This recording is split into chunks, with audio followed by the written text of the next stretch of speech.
Okay, it is 1:31. This is the Oklahoma Planning Commission meeting, room 204, February 16th, 2023. Notice of this meeting was posted on February 10th, 2023. Eric, can we get a call to order, please? Yes, sir. Roll call is Charles DeFurier, Here. Rob Talbot, Here. Denise Patterson, and Commissioner Davidson. Here. Okay, we have a quorum. Okay, item number 4, approval of minutes from the previous meeting. Has everybody had a chance to read the minutes? Can I get a motion to approve? So moved. Second. Roll call, Eric? Mr. DeFurier. Aye. Mr. Talbot. Aye. Ms. Patterson. Yes. Commissioner Davidson. Aye. Okay, item number 5. Being that this item is going to be one that we figure a lot of people are going to be speaking, can I get a motion to move item number 5 to the bottom of the list to be the last item heard today, which would be then come item number 10? So moved. Second. Roll call. Mr. DeFurier. Aye. Mr. Talbot. Aye. Ms. Patterson. Aye. Commissioner Davidson. Aye. Okay, item number 6, discussion and possible action to approve/deny the general plot of Waterloo and Coltrane GP 2023-01. County report, Eric? This is an item that was before the Planning Commission in regards to the zoning quite some time ago, actually back in 2016. There is a current PUD that is on this property that is commercial and industrial in nature. What they're asking for today, this item and the item after that, is to plat this property to what you see before you. They are creating 5 lots of various sizes. This is the general plat. There are no improvements that are going to be constructed. All the access will be off Waterloo or Coltrane, and their engineer is here if you have any particular questions. Anybody have any questions for Eric? Hearing none, is there anybody here who would like to talk in favor of this project? If you would state your name and address, please. Sure. For the record, Kendall Dillon with Craft and Toll, representing the applicant. And like I say, I'm here if you have any questions. But again, pretty simple thing. Conforms to subregs, conforms to the zoning, 5 lots. And so if you happy to answer any questions that you may have of me. Any questions? Okay, hearing none, is there anybody here who would like to talk against this proposal?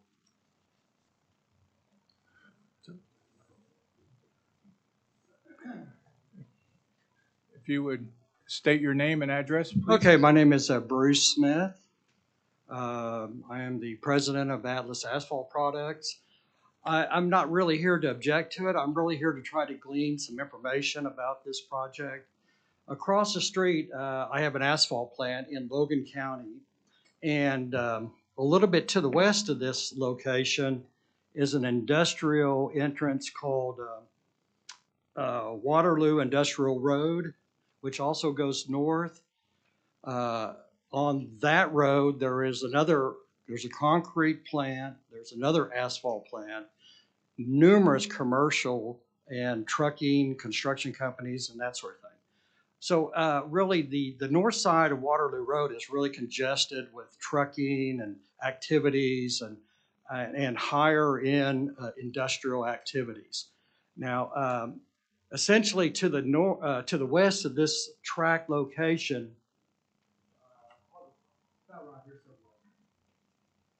okay, that is the west top of the hill of Waterloo Road. Okay, so as people come east on Waterloo Road, man, they're coming down there, they're blowing. And so the site distance from my location, which is somewhere right here. So we have traffic going east down Waterloo Road, and they're coming fast. Now, coming from the east and going west, there's a stop sign at Coltrane's, which does stop and slows the traffic down and that sort of thing.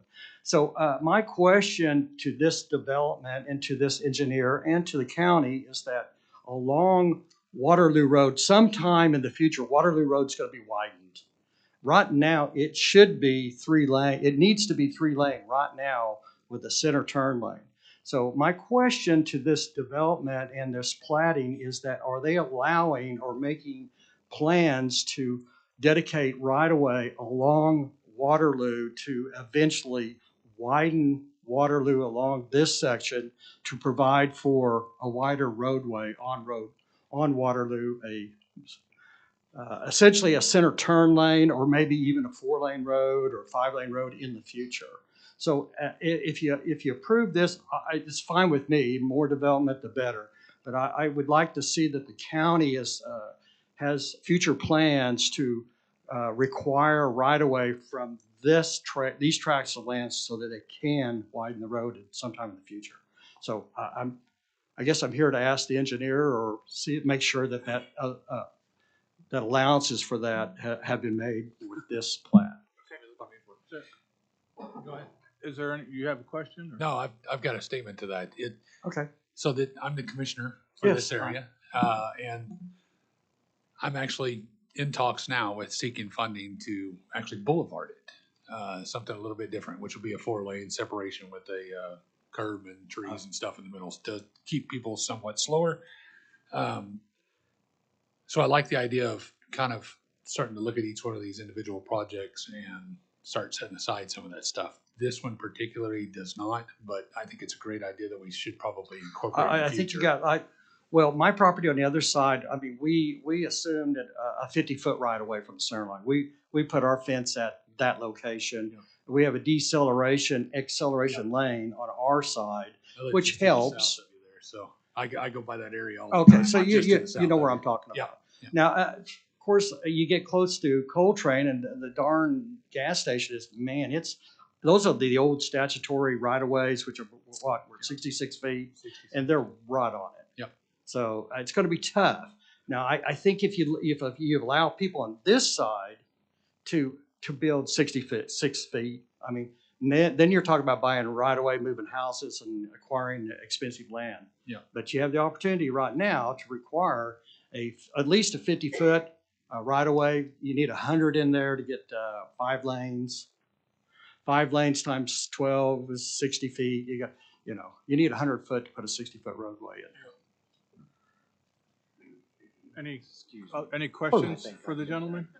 I think I can. Yeah, you're lucky you didn't get an elbow. Yeah. Okay. Well, Feel free to do so. Hey, Eric, can you hold on 1 second? Sure, go ahead. Okay. Does anybody have any other questions for the gentleman? Okay. Thank you.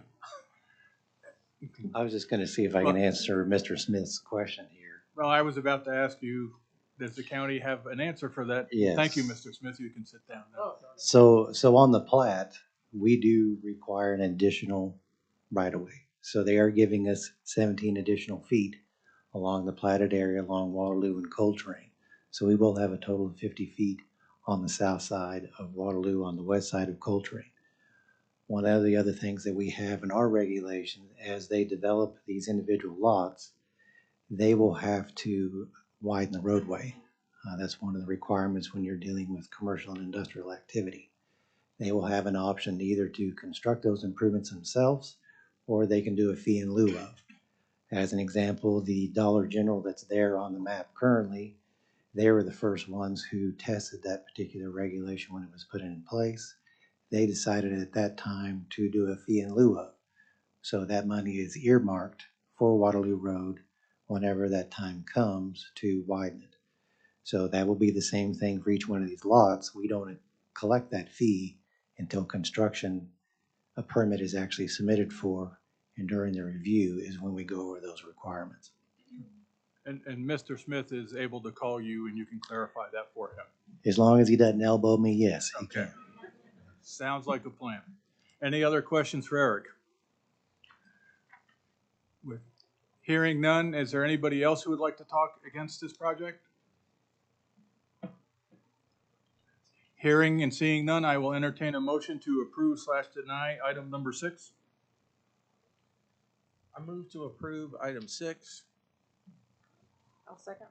Roll call, Eric? Mr. DeFury, Aye. Mr. Talbot, Yes? Ms. Patterson, Yes. Commissioner Davidson. Yes. Okay, item number 7, which was tied to item number 6, discussion and possible action to approve/deny the final plat of Waterloo and Coltrane FP 2023-01. Eric? There's no new information from the previous item. Essentially, the final plat, you're going to be signing on the Mylar. If this is something that's approved, then they'll be able to file that and move forward with any building permits they want to acquire now or in the future. Sure. Anybody have any questions for Eric? Is there anybody who would like to talk against or talk for or add? Hearing none, is there anybody who would like to talk against this project? Anybody who wants to elbow Eric? Aye. Okay. Oh, sorry. Okay. Hearing none, I'll entertain a motion to approve/deny item number 7. I'll make a motion to approve item number 7. I'll second the motion. Roll call, Eric? Mr. DeFuria, Aye. Mr. Talbot, Aye. Ms. Patterson, Yes. Commissioner Davidson. So both items 6 and 7 are approved. Item number 8, discussion and possible action to approve/deny a special use permit SUP 2023-01. Eric, report? Yes, this particular piece of property is located off of Northwest 220th and Western. It's approximately a half mile west on Western on the south side of 220th.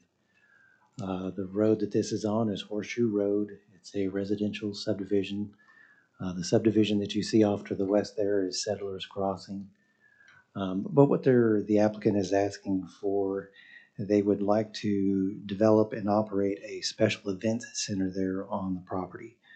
They want to use it for Bible studies, worship services, training seminars, other festive type of occasions. So that's what they're asking for. The special use permit, they kind of have a choice to do a special use permit or a PUD. In this case, they selected a special use permit. So as we go through the discussion there, I just kind of point you towards the last page of the staff report there. Those are the typical items that we discuss in regards to special use permits and how this particular use moves forward. That's all I have, unless you had any particular questions. I do have, before we get too far along, I do have a letter of protest. Essentially, it's one letter, but it is the people that live along Horseshoe Road. We do have a map here depicting that. All the red X's are what represent the protest on this particular letter. So I know you have not had an opportunity to look at this, so I'd like to give you time to do so. And we get a motion to accept the protest letter? I'll second. Roll call? Mr. DeFuria, Aye. Mr. Talbot, Yes. Ms. Patterson, Commissioner Davidson. Aye.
Okay, everyone's had a chance to read it? Okay. Anybody have any more questions for Eric? Okay, is there anybody here who would like to talk in favor of this project?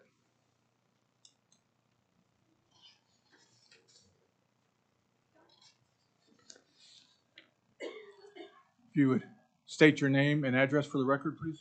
William Head, 21685 Horseshoe Road.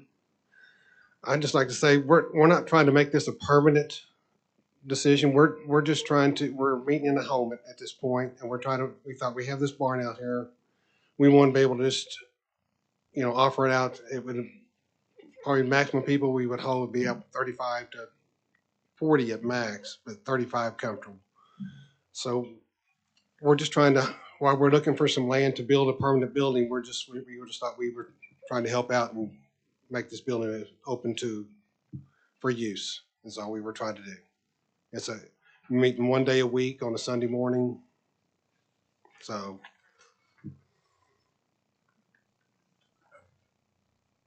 Questions? So but in the special use permit, you do not state that it's Sunday morning between certain hours. Are you, are you fine if we were to approve this and we were to say that it was only available from Sunday at 8 to 10, or what hours did you say? probably 10 to about, say, 10 to 12:30, 10 to 12:30 by the time everybody left. Okay. So it would be Sunday from 10 to 12:30. Yes. Okay. And you said this is a temporary solution? So Yes. how long would that temporary solution be for? Well, it depends on where we're currently looking for land, and if we do find some soon, the best estimate is it would take about 12 months to get a building built. Okay, so again, if this was something that we would possibly approve, we could limit it to say that this special use permit would only be good from today to 12 months from today? Would that be? Can't do that, Eric? If you approve a special use permit, which is very similar to zoning, that use stays with the land forever forward. Forever? So he would have to come back to reapply to remove the special use permit if it is approved. But we can limit the day and the time? Okay. All right, so scratch that last question, so. Eric, drag you back up here, and probably a question for the attorney as well. What kind of precedent are we setting by putting this type of, even temporary, this type of event center, or allowing this inside of a residential area? And then how does that affect everything that we've denied before and then going forward? It is unique. We do not have anything in a neighborhood like this. We have similar uses to this, event centers, but they are typically on section line roads. So the one that comes to mind, it's a winery and an event center, is off of Waterloo in May, is an example of one. It sits off Waterloo directly. Another one sits off of 220th in Portland, but it's off of 220th directly. We do have one on the east side of the county that's just outside of Luther that sits off of Diagonal Road. So we do have some, but we do not have any that sit within a neighborhood. Okay. So sure, there is that concern. If you approve one in a neighborhood, then that does kind of open the door, yes.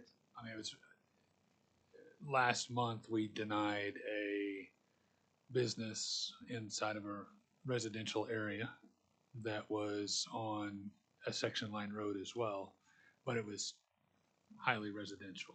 And this is even more so than that was. It's a very, I think these are very great projects and admirable projects, but we have to be mindful of everybody that it affects and the way that it affects the neighbors and everything. And I think it's probably not the right precedent to set, but that's, if there's anything I could do to help you find the spot or something of that sort, I'm very much in favor of that, so. So if we approve or deny, if it is ultimately denied, yes, you can help with them, but we wouldn't make that decision until we heard from everybody who would like to speak first. So, okay. Is there any other questions for the gentleman? Is there anybody else here who'd like to talk in favor of this project?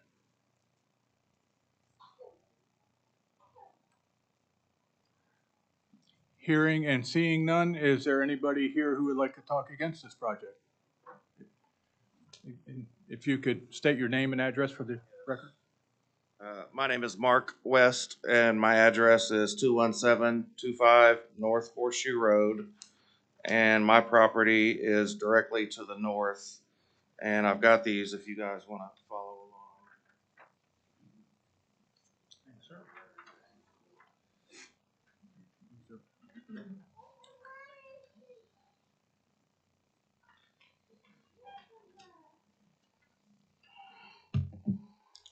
And today I'm here with several neighbors. So, but the points of objection that we have, the event center application states there would be worship services, but it's actually going to be a full-blown church. From the application, it states more than just Sunday morning, several days a week. The notices were sent to the owners in the neighborhood totally separate from North Horseshoe Road. And that means the properties behind in Settlers Crossing, which there's no access to Horseshoe Road from there. It's woods behind our houses. And then I believe the easement is owned still by the Settlers Crossing. So everybody that lives on Horseshoe Road is who this would affect. We don't share a road, or let me go back here. These owners do not have a vested interest in the matter because they don't share the road on which the application property resides, nor entrance, exit through traffic. The traffic of the neighborhood is already massive, and all roads in Settlers Crossing are fully maintained by the county, whereas there are only approximately 15 tracks on North Horseshoe Road, which is one way in, one way out, therefore has extremely minimal traffic. Notices were sent to that separate neighborhood because there weren't enough owners on North Horseshoe Road to satisfy the needed numbers of notice, which demonstrates in and of itself just how minimal traffic is on North Horseshoe Road. We do not collect objections from those in Settlers Crossing because we were unaware of the notices were sent to those in an unrelated neighborhood until today. I just found that out speaking with Eric. And then the proposed event center would not meet the general standards for the zoning regulation approved in June of 2021, specifically 6E. It would adversely affect property value and possibly adversely affect the use of neighborhood properties, as it could open a can of worms, so to speak, regarding future rezonings. It would create hazardous pedestrian conditions. Children walk to and from the bus stop, which is at the entrance of the one way in, one way out. Also, some owners walk to and from their houses for daily exercise. 6E, not enough space for parking. And 6E5, no access to proper road located on the section of North Horseshoe Road that is not maintained by the county. Owners located in that section have pulled together to maintain the road, so increased traffic would cause financial burden on those owners. Event center attendees would benefit from the use of the road, but not have the burden of maintaining it. Also, if large trucks bring in event supplies, it would cause the need for maintenance to be more frequent. The property value, one way in, one way out, large acreages, but still close to town. Privacy, security, extremely minimal traffic is key to property value. Road maintenance cost. The proposed event center is located well into the portion of the road not maintained by the county because those owners have not given easement to the county for the portion of the road. Also, there are no plans of improvement for the portion of the road that the county maintains to be compensated for increased traffic an event center would cause. I'm getting to the end. Depending on the size of event, attendees might have to turn around in neighbors' yards, driveways in order to leave, or go all the way to the end of the road to turn around, and then go all the way back the entire length of the road to exit.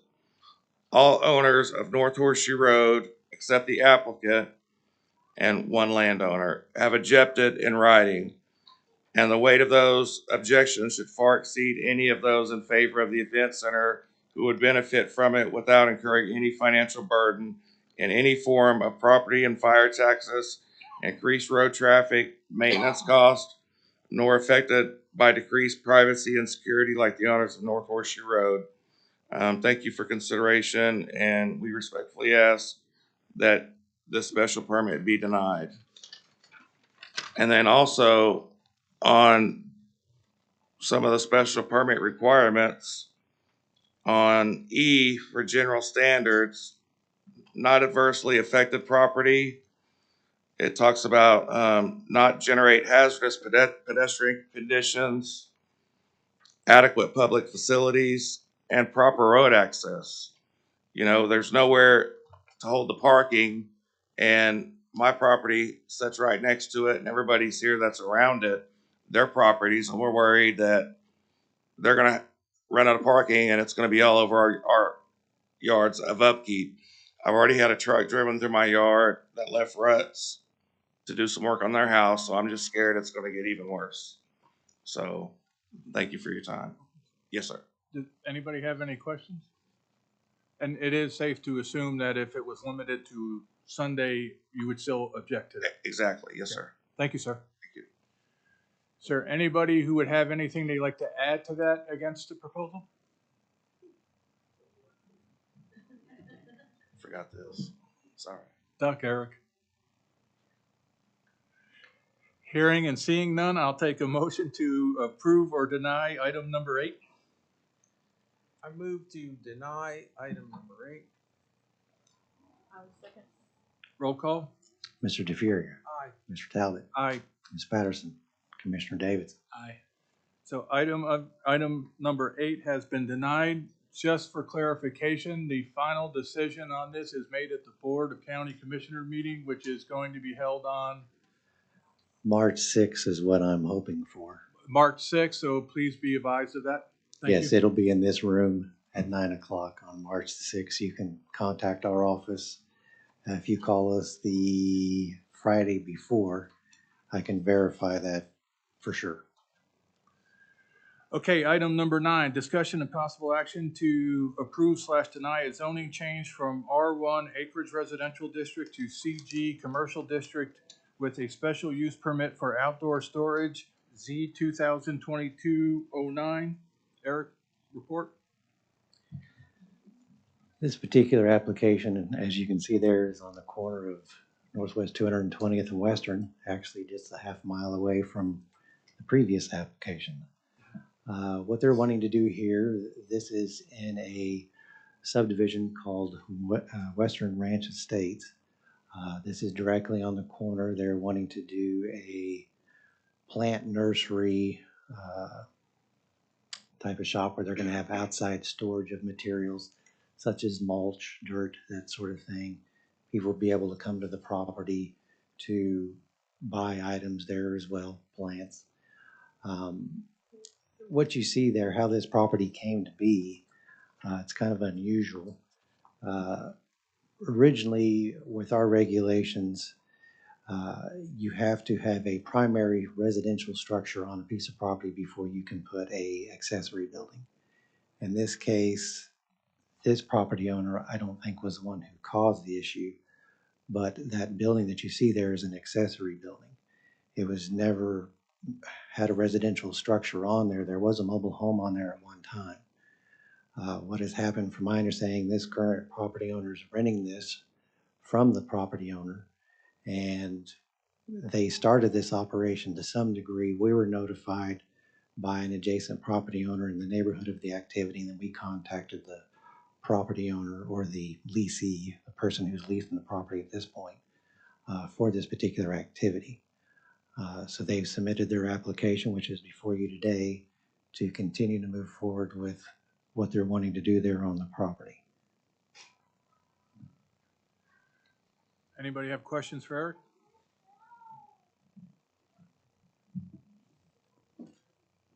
I'm assuming the same. You've sent out notices. Did we receive any objections? We did have a couple of phone calls. There seemed like there was going to be some protests, but we never received any official letters. I'm not sure if any of these folks are here to protest that, but you can kind of see what we're dealing with. I mean, obviously the property itself is in a platted subdivision in a residential area. It is on the hard corner.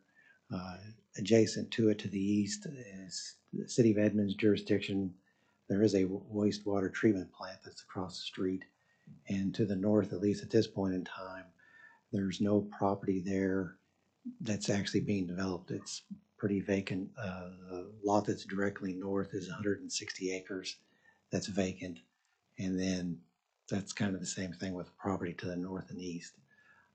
Obviously, as you go south and west, you're in that neighborhood. And like I said, this is adjacent to the previous application. So you kind of have an idea of what's in the area there.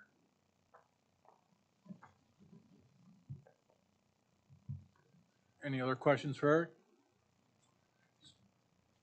Hearing none, is there anybody here who would like to speak in favor of this project? If you could come up. State your name and address, please, for the record. My name is Chris Clark. My address is 22014 Douglas Avenue. I'm the owner of the operation with the hopes of rezoning this to be able to open a nursery offering flowers and soil, mulch, landscape supply. And did you put in the hours of operation you were thinking of doing? I don't believe it actually made it into the revised one that I sent Eric, but it would be from 8 a.m. until 5 p.m. Which days? I'm sorry? Which days? Monday through Saturday. Monday through Saturday, 8 a.m. to 5 p.m. That's correct. I have a CAD drawing here if you'd like to see the layout of the property after it's complete or finished. So I have a question there. Yeah. You're the owner, and now who's leasing the property? So I'm actually the gentleman that leases the property from the owner. The owner and I have done business in the past. Okay. All right. So, I have a 5-year lease with him on that land with first right of refusal to purchase it. so Eric, maybe can you explain this to me? So the applicant is the person that's leasing the property. Right, so in this case, the gentleman here has gotten a letter giving him authorization to take this action on behalf of the owner. Oh, okay. So he is the one who submitted the application. We have the affidavit from the actual property owner allowing him to do this. Okay. All right. We've done improvements to the property already. We've fixed some of the entryways to the location. We intend to open up exit and entrance on the north side, which would exit onto Coffee Creek to help the flow of traffic because we know the intersection is there. We had the county come out. They did tin horns. They put down recycled asphalt. We've done irrigation on the property. It's not going to be outside storage. That's not the idea here. We'll put trees along the back property line, which would be on the west side, so that way the people that have residents there won't actually be able to see what's going on at the property or provide some kind of privacy to the location. We've stabilized the parking lot. We've made it what we feel easy for the flow of traffic, and it should not affect, from my research, the intersection of the flow. And did you say you have like a map or something? that you Yes, can sir. show us?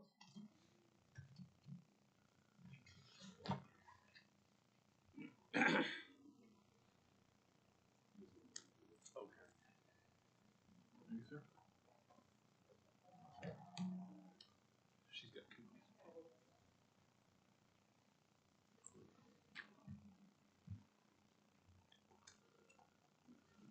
Yeah, they're.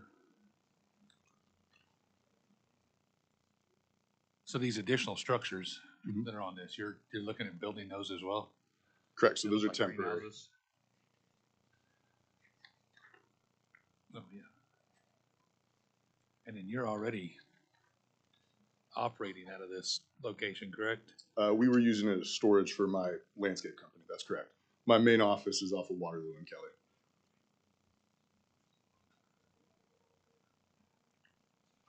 North of Waterloo and Kelly. Kaibab Office Park. Yeah. Yeah, north of Simmons. I said Waterloo and Kelly.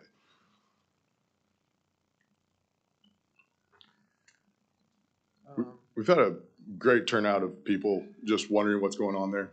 several people, at least 20 to 30 people have just stopped in already asking the question, what are you guys going to be selling, stuff like that. We've been pretty quiet about it, but we do a lot of work with the communities in the area. We maintain 2 of the HOAs within a quarter mile of it. The boards, the residents in those neighborhoods love the idea of us having it there. So I've got a question for Eric. So,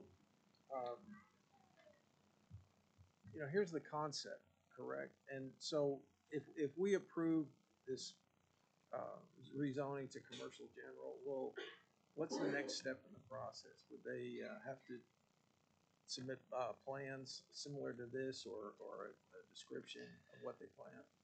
Right, he submitted a prescription, of what he's planning on doing there.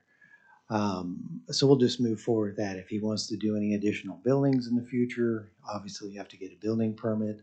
One of the things that he mentioned, as an example, if it's approved, he'll have to have site-proof screening along the west and the south property lines. That's one of our requirements when you have a more intensive use adjacent to a residential use. So there are other requirements that'll have to be fulfilled if it is approved. Okay, and that's done by the inspectors, the county inspectors. Well, he'll work with our office to get through that process. We've had several conversations, so I've tried to give him as much information up front in regards to what we expect if it's approved. Like he stated, he may not have a lot of outside storage, but one of the things that I provided in the staff report towards the end is just give you an idea of his limitations on outside storage. So he may not, at the end of the day, he may not be anywhere near what is stated in there, but those are the requirements that we have for outside storage in this particular instance. So he has the guidelines that we have in place as far as what will be expected if it is approved and as we move forward. All right, thank you, Eric. And Eric, this is in the Deer Creek School District? Yes, sir. So the taxes from this commercial property would go to Deer Creek Schools? Yes. Yeah.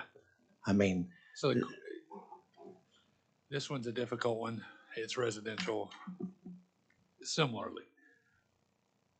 But there is a very different situation here in it being a hard corner, which as the rural areas develop, most of the time hard corners become commercial of some sort. When we approve this, if we approve this, let me rephrase that. If we approve this, that's permanent. Does it allow for the landowner to, after his 5-year right of refusal's up, he can come back and put a gas station or something like that in there? that's right. Anything, Is there a way to limit that? no. When you approve commercial general, which is what he's applied for, there's approximately 50 uses that are permitted outright in commercial general. So if he decides to leave the property and someone wants to put a personal storage, gas station, or 50 of the other ones, then yes, they can do that. Obviously, they would have to come to us in regards to permits, if they're building anything, drainage calculations, depending on the size of the building. All that stuff would have to be done. But obviously, they're not going to have to come back to this body to move forward with any other commercial use in the future. Which is the difference between a zoning change versus a special use permit? Yes and no to some degree. I mean, special use permits are just like any type of zoning. Once you put them in, they're there forever unless the property owner decides to come back and remove that special use permit or change the zoning from commercial back to some form of residential. Right, but if a special use permit was for this, then if he left, the next person couldn't put a gas station in because the special use permit didn't permit for the gas station. Right, but in his instance, that's really not the proper use of a special use permit. Understood. Because it's something that's stated outright in our regulations as far as where it can or cannot be conducted. Special use permits are typically where there's gray areas to where maybe the particular use is not allowed outright in the current zoning. Typically, we use a special use permit to aid the applicant in their request because the regulation does not specifically state outright what can or cannot be done with that particular use. Any other questions for the gentleman or Eric? I would like you guys to know that I approached initially to purchase the property. My company, separate from this, has been in business since 2011. I wouldn't have made this investment had I not planned on purchasing the property. The owner is holding the property for his children at a later date. I've had those conversations. As I said, I've done business with him previously. 5 years from now, if he says, hey, I'm going to sell it, I'll be buying the property. So That's, Yeah, thanks. that's where my hangup exists in this. I mean, you would ideally like to buy the property in 5 years, and what you're willing and able to pay versus what an on-queue or somebody like that could come in after we rezone it understood. are two completely different things. So it worries me. It's a hard corner. It's commercial development. Commercial development is what Deer Creek Schools needs. So I'm in a quandary with it. So I don't know. Would say I did a little bit of research on, not that I'm an expert in this, but it seems to be too small for most gas stations. Storage unit, like Eric mentioned, How big is it? it's like 1.2 acres. I had an issue when they were doing the surveying. The fence is not actually on the property line. Yeah. So the property goes actually farther to the south, from my understanding, and they were debating whether or not it went farther to the west. But those fences have been up for years.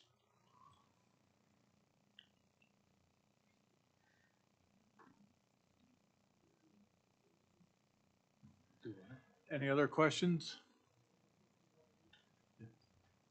Okay, is there anybody, thank you, sir. Is there anybody else here who would like to talk in favor of this project? So if you could come up and state your name and address, please. My name is Roger Gallagher. I live at 21563 Plum Grove. I live in the Settlers Crossing community that was spoke about earlier. So Mr. Clark and his landscaping company has been the landscape provider for Settlers Crossing for the last 7 to 8 years. And I'm just here to speak on behalf of the quality of his company and the ventures that he makes into, and say that, you know, I'm excited to have somebody looking to put something there that's not a gas station.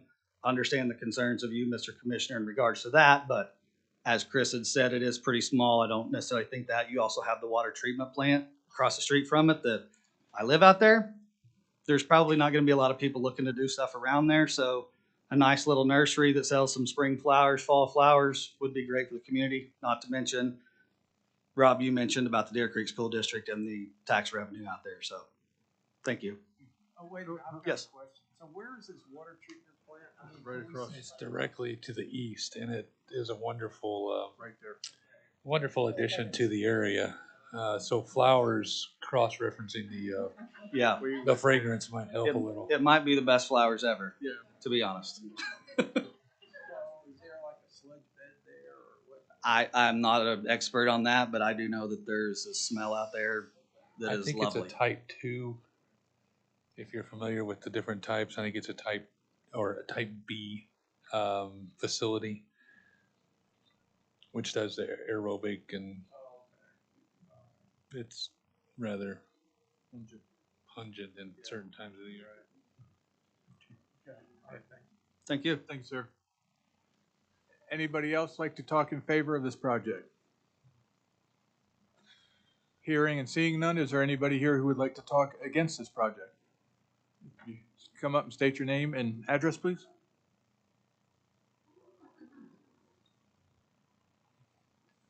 My name's John, last name's Harth. I'm a resident on Military. But just give us your address. 21909 Military Avenue.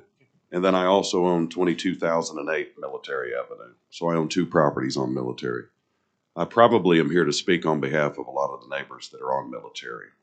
One of my friends, good friends, is here too, that owns the property directly across the street, catty-cornered from 22,008. So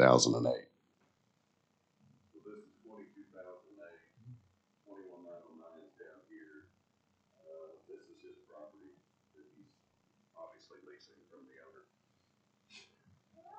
To be quite honest with you, a lot of these people that live on military are low income. I mean, that's problem number one. Not that I'm opposed to some commercial development in the area, but I've lived there and owned the property for 30 years. He doesn't own the property. That's number one. Number two, they're operating illegally. So it's zoned residential. They're over there operating a business that is not supposed to be operating. So in my opinion, you don't come to the city operating illegally and ask to get it rezoned commercially, unless that's the world that we're in today. But secondly is I'm not so certain that a lot of us aren't opposed to seeing it zoned commercial in the future, because of some of the situations with the water plant across the street. I'll be honest with you. But if we're going to start talking about zoning one commercial in this residence, we should probably talk about zoning them all. And then what's the effect have on the lower income people in the neighborhood with relation to tax rates going up? And I was completely unaware of the gas station situation. I mean, he's kind of in a tricky spot. He doesn't even own the property. I would have assumed that the owner of the property would be here. If that's in fact what he's looking for. But that's just why I'm here, honestly. And the 2008, I just moved in a brand new, or a double wide mobile home. I've put nearly $90,000 in it. And literally I look out the back windows and that's what we see over there. Storage, there's trailers, trucks, company or employee trucks. I mean, you name it, it's there. So they've already constructed a greenhouse. What are we growing? I mean, all this stuff is already going. So illegally. And it's in our neighborhood, which is Western Ranch, which has been Western Ranch for 40 or 50 years. So that's my objections. I think it's a tricky, complicated area, especially with some of the other properties that are on Western that are owned by some Hispanic man that you guys have been fighting forever because he's been running commercially out of there, and they've been fighting with him, and they finally have somewhat got him to clean it up. But I'm talking trailers, trash, burning tons of trash. So it's a crazy area. But I mean, obviously, just for somebody to come in that doesn't even own the property to want to have a commercial property there, what does that affect us all as homeowners that have lived there for a long time? So, I mean, that's kind of where I'm at with it. You know, I would have thought you would have probably got, you know, the stuff done legally before you start operating illegally. Any questions for this gentleman? Thank you, sir. Thank you. Is there anybody else here who would like to talk against this project? Again, if you could state your name and address for the record, please. Taylor Herndon, 22001 Military. On this property in the last month, the greenhouse has come up. You know, and on this it says for plants and flowers. Well, that can be a wide majority of things. Has anyone here, do we know if they've put in for a marijuana contract or license?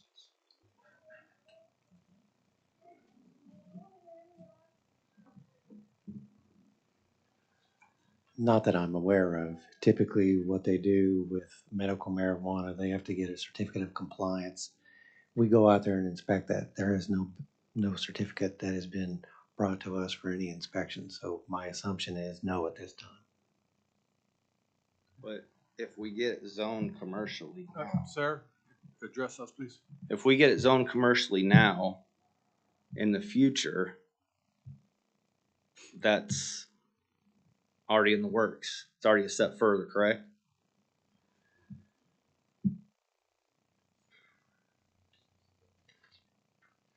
So if you want to look at page 4 of the staff report. Those are all the uses that are permitted outright on that particular piece of property if it is zoned to commercial general. So obviously you have quite a few there. To medical services, medical marijuana be considered medical services? No, but if you look at the very bottom on the right-hand side, if Oh, you're there concerned it is, about, right. if you're concerned about marijuana, you cannot grow marijuana there, but you can have a dispensary there on the property. So if that's a concern, but those are all the uses that are allowed. That's all. Any questions for the gentleman? Thank you, sir. Anybody else who would like to talk against this project?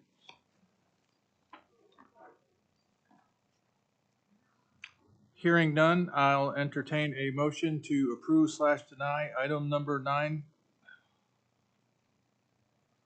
I move to deny item number 9.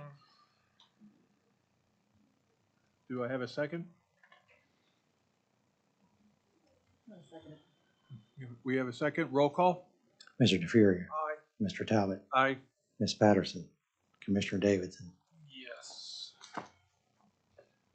Motion is denied. As we stated earlier, that the final decision will be made on the next meeting of the Board of County Commissioners.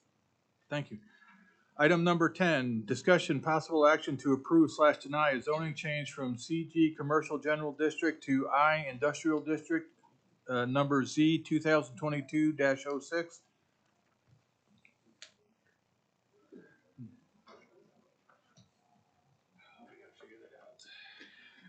All right. Eric?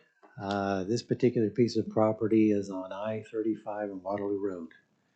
It is currently zoned commercial general, and what they're asking for is to zone it to industrial. The purpose of what they're trying to do there is to have outside storage of RVs to sell there on the property. Commercial general does not allow for the outside storage of items for the most part. The property that you see adjacent to it to the south and east is zoned industrial. It's a Tractor Supply. I think it's a Kubota dealership, if I'm not mistaken. John Deere. And so they sell tractors there. Obviously, they have those stored outside. As you go down south along Boucher Drive, a lot of those properties are zoned industrial, various industrial activities. So that is the reason for the industrial zoning, is to have the outside storage of these RVs. From my understanding, it's a consignment business to where they don't own these particular RVs, but they're going to have them on the property to sell them to whomever is interested. Also, from my understanding, there is going to be an office there so they can oversee what's there on the property itself. The property itself, what you see there is just about an acre, just a little bit over an acre. That's all I have, unless you have any particular questions. Help me out one more time. How's it currently It's zoned? currently zoned commercial general. Okay, we're just doing commercial, industrial. So you're going from commercial general to industrial for the storage of these RVs outside. That's really, With commercial general, everything has to be stored within inside a structure. You can't have any outside storage unless you have a special use permit like the previous item. But when it comes to these type of things, obviously they're going to be outside all the time. so this area is slated for the Double Diamond interchange. How does that affect this property? Well, from my understanding, they were kind of getting away from that design at some point. Now, you may know more than I do, but I know they were getting away from that design. I know with that design initially, they were going to have additional right-of-way. So then you may get back into this property as you move forward. Now, the person who's here to speak on it, they don't actually own the property. Similar to the last case, they are here on behalf, they are leasing the property, or they're going to lease the property from the property owner for this use. So they do not actually own the property, but property owner, if they need additional right-of-way for that interchange, that is potential, that's an opportunity to where they would acquire that property from that owner at some point in the future. But it's already commercial, so it's really, this isn't going to affect property value one way or the other. No, everything that you see there south and just west of Boucher Drive, it's already zoned some form of commercial industrial. On the other side of I-35, a lot of that property is owned commercial and industrial. There's an on-queue on the northeast corner that's in Logan County. There's some sort of large development that's occurring across the street that I have no idea what it is, but it is fairly large in size, and so obviously that interchange has already lended itself to commercial industrial activities. Any other questions for Eric? Is there anyone here who would like to speak in favor of this project?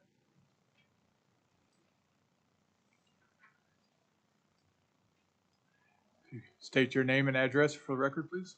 Rhonda Rawls, 6676 Mintfield Lane, Guthrie, Hey, Oklahoma. Eric, want to pull that? Throw it down. Here you go. We're mainly just trying to resell RVs, so we leased it from him before we knew it wasn't zoned right. It was supposed to be set up for rental hookups. We're selling them, so we're just trying to be compliant. Any questions? Thank you. You're welcome. Is there anyone here who would like to talk against this project? Hearing and seeing none, I'll entertain a motion to approve / deny item number 10. I move to approve item number 10. Roll call, Eric? Mr. DeFuria. Aye. Mr. Talbot. Aye. Ms. Patterson. Commissioner Davidson. Aye. Item number 10 is approved. So back to item number 5. This item was deferred by the PC at the request of the applicant on December 15, 2022 PC meeting.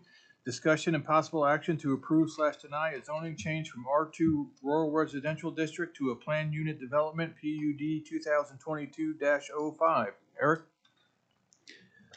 So like you stated, this particular item started on December. We really didn't get down the road to any discussion at all. There was not a quorum, so we moved it to today.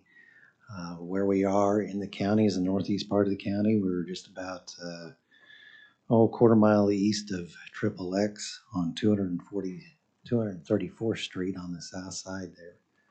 I will just read their purpose from their PUD, and then I will let them explain more. What they're wanting to do is operate a nonprofit organization to provide a short-term retreat, generally defined as a 3-night on-site stay for single-parent families, foster families, ministers, and staff, and anyone that has experienced and seeks to process a personal tragedy. Now, before we get too far, I was able to send some of the letters in regards to support and protest to you guys. Since that time, we do have additional letters. So I'd like to give you an opportunity to look at those. There's quite a few, so that may take a few minutes. While you're looking at those, they do have a presentation that I'm going to get set up that they would like to present as well. Okay, can I get a motion to accept the additional documents? I second. Roll call, Eric? Mr. DeFuria? Aye. Mr. Talbot? Yes. Ms. Patterson? Commissioner Davidson? While Eric's handing those out, I will entertain a motion to recess for 5 minutes to 2:35 to give us a chance to review these and set up the application? Or set up the whatever presentation? Do I have a second? I second. Roll call?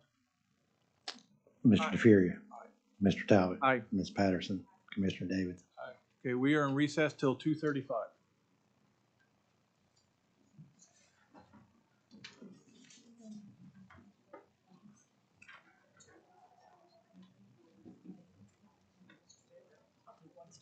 Okay, yeah, this is the. Hey, Eric? That diamond is going that's what's, that's so, that 4 lane.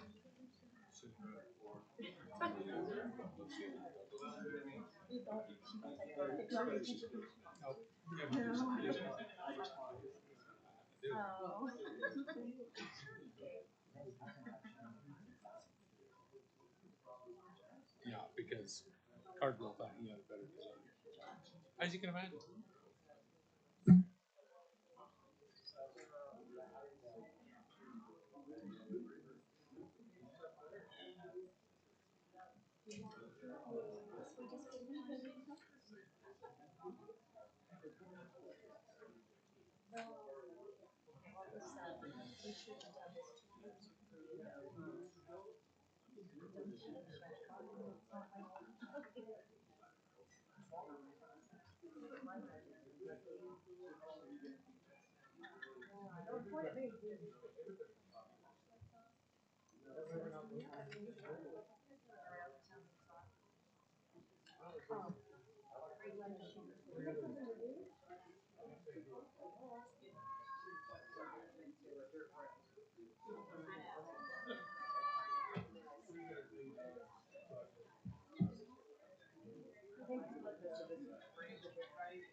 Yeah.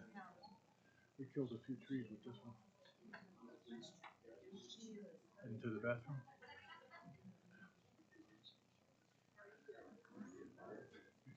233, 234. Does it? And the one,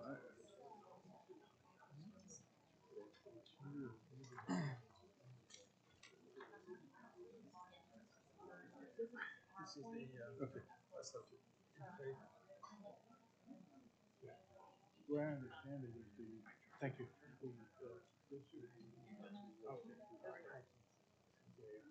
She's taking the position of the county.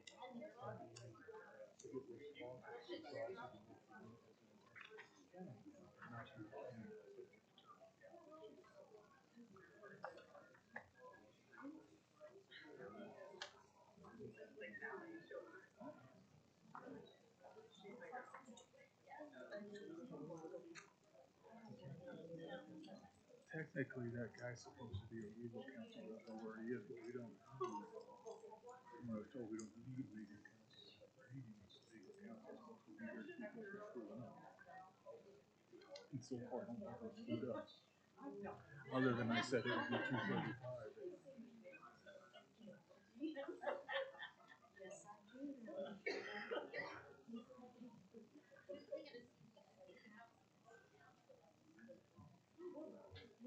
Do we not have legal counsel sitting here?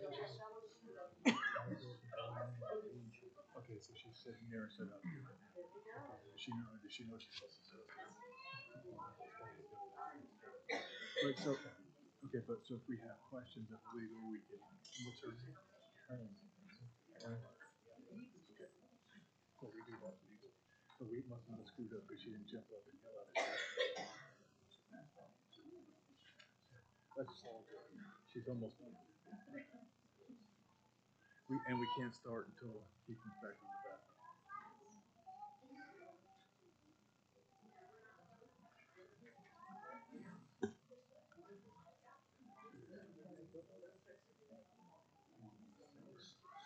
Okay, it is 2:36, but let's call this meeting back to order. Eric, can we get a roll call, please?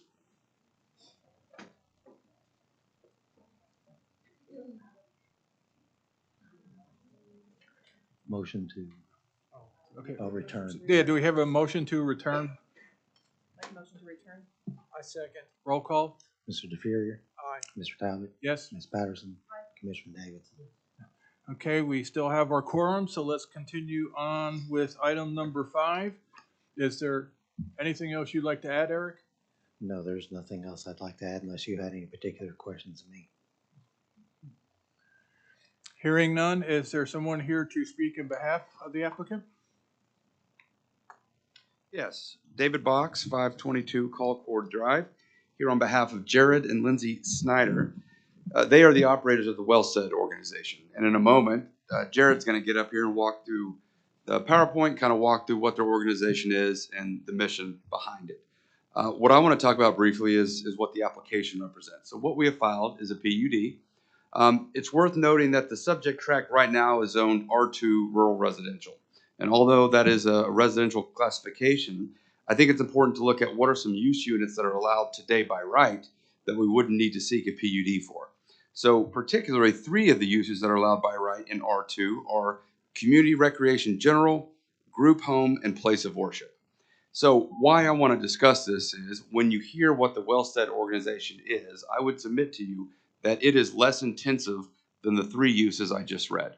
So when you see community recreation, what that is defined as is a recreational, social, or multi-purpose open or enclosed use in accessory buildings that have no fixed seats. Occupancy is limited to 500 persons. Group homes, public, quasi-public, or private residential facilities that because of the nature and scale of their program are compatible in residential settings. Typical uses include group homes for mentally or physically handicapped. Finally, place of worship, a building for regularly assembled for religious public worship that is used primarily for and designed for such purpose, such as church, synagogue, etc. Why I think that's important is what we are attempting to do through this PUD is frankly very similar to that. Now, it's not perfectly aligned with it, particularly because it's a not-for-profit, but those 3 uses that I just read really encapsulate what it is my client's doing. The only difference is what my client is intending to do is on a smaller scale than what we could do by right in R2. So there are nuances there. We have filed a PUD. We are welcome to limit the language in the PUD so that it's clear whatever it is Wellstead is determined to be by staff, we can limit in the PUD. We have no intention of expanding past what Wellstead is. In fact, we've drafted it so that it's required to be Wellstead organization. So it couldn't be some other organization. You're likely going to ask yourself some questions about why is this different than the church that was just denied a couple applications ago. One, this is a 20-acre parcel that has direct access to the public street. This is not down a residential road in the dead center of a neighborhood. So this is a 20-acre parcel in total that sits off of the public right-of-way in a remote-like setting, which is why they want to use this particular site for this use. So if, with the chair's permission, I'll turn it over to my client just briefly to kind of walk through the PowerPoint, walk through what Wellstead is. This is a unique application. You certainly have protest. I'm pretty sure this is the first application that I've had with significant support. I'm not often afforded the opportunity to have people supporting my efforts, but here there's a significant amount, and not just in writing, but there is a significant amount of folks here today that also intend to speak in support of this application. So I'll turn it over to my client, and then I'll just come up briefly to wrap it up. If I may just interrupt Yes, for sir. 1 second. Eric, not that he's lying to us, but is what he just said accurate about the residential? Yes, as far as the permitted uses, if you look at the staff report there on page, well, kind of gets in the PUD itself, but he has handily available the land use chart. And if you look at page 23, and as you continue on, you can see the permitted uses outright in R2. So what he stated is correct. Those uses are permitted outright currently. I've got a question for Mr. Box. Thank So, you, Eric. Explain to me why you're needing the PUD if what's being proposed is allowed in the R2? Well, yeah, I think it's a question for staff because I frankly think what it is we're doing falls within a combination of those three, if not wholly within one of them. So I think it's really a question of staff. Because I would argue that we do fit in that. Eric? So typically with a PUD or these type of uses, we kind of err on the side of caution. Typically with a church, like you stated, we have a lot of churches, they are allowed outright in any zoning designation. You can go out there, I know in District 3 in the northwest part of the county, there are several out there. Essentially they move forward, they provide a building permit, and the building's constructed and we oversee all of that. Now, I think when you get into some of these other uses like group homes, there is an additional oversight component from the state. So in my area, in my estimation or my professional opinion, you're in that gray area. So I would rather side on the side of caution instead of just allowing this outright. I understand his point that there's a component of all of these things. But when you start bringing people to a particular piece of property that don't actually live there, you're starting to get into the area of beyond residential. And that's the same thing with the church. But churches will typically they'll notify us. There's several components in regards to building permits, depending on the size of the church. There's engineered plans that are overseen. I'm not saying they wouldn't do that in this case. But I'm just saying there's a lot more to it than just the church itself. And so, like I said, in my opinion, it was just to sign on the caution. In an overabundance of caution on an issue like this, we pay rather handsomely for attorneys. Have we consulted with our attorneys about this issue? Well, you know how that process works. I do. We sent them the information that you guys have as well. There was no concern that was brought up to us before this particular meeting. We did not submit a request for a DA opinion on anything. No.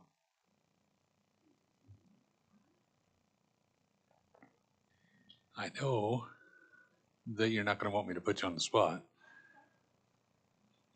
Knowing what you know about our rural residential and what we've got with this project thus far, what is your legal opinion? And is a rezoning or a PUD, or is any of that necessary, or does it fall within the guidelines as Mr. Box said? This would be something that I would actually have to look far more in depth than something that could be done right here on the fly. If that was something the board wanted us to look at, and if Eric was willing to submit the question, we're happy to look at it. This one is very unique, clearly a very unique deal. I'd like to listen to everybody and get everybody's intake and protest and support and so on and so forth. But I think a decision today may be premature. I think Eric asking for clarification of what we can do as a board or recommend as a board would probably be rather wise on this one. The legal precedent being a very, very unique situation that I would hate to hamstring us in the future, one way or the other. With that said, I would just keep proceeding. No, that's a legitimate question. My concern would be, no, sorry, Attorney Block. Were you at any point declined the ability to ask Eric to have this looked at further, or did you accept the fact you were just gonna do a PUD? So, I mean, out of, I guess, the spirit of working with staff and going through the process, we were happy to do so. Because in my mind, I actually think what we're asking for is less intensive than take the place of worship. The idea that we could have a church with 500 people as a by right use, this is actually a step down from that. The ability to have group homes, I think this is a step down from that. And I think when you see this and hear the mission, I think you'll see that it is a very low intense use. And so when you read some of the letters from the protesters, some of the things they're talking about is they're really afraid of a type of person. When you look at those protest letters, this is not what this place is. A lot of what you read, I think, could be applied to if this was a group home, right? But this is actually, group homes already permitted by right. This is much less than that. Of course, if a formal opinion from the DA is desired, that perhaps could happen between now and Board of County Commissioners. I don't know when our meeting would be set, but we're confident that based upon what it is we're offering here, that we think this will be considered compatible and reasonable, especially given what those uses that are allowed by right are today. So to put this in words, you're okay to proceed as is today? Sure.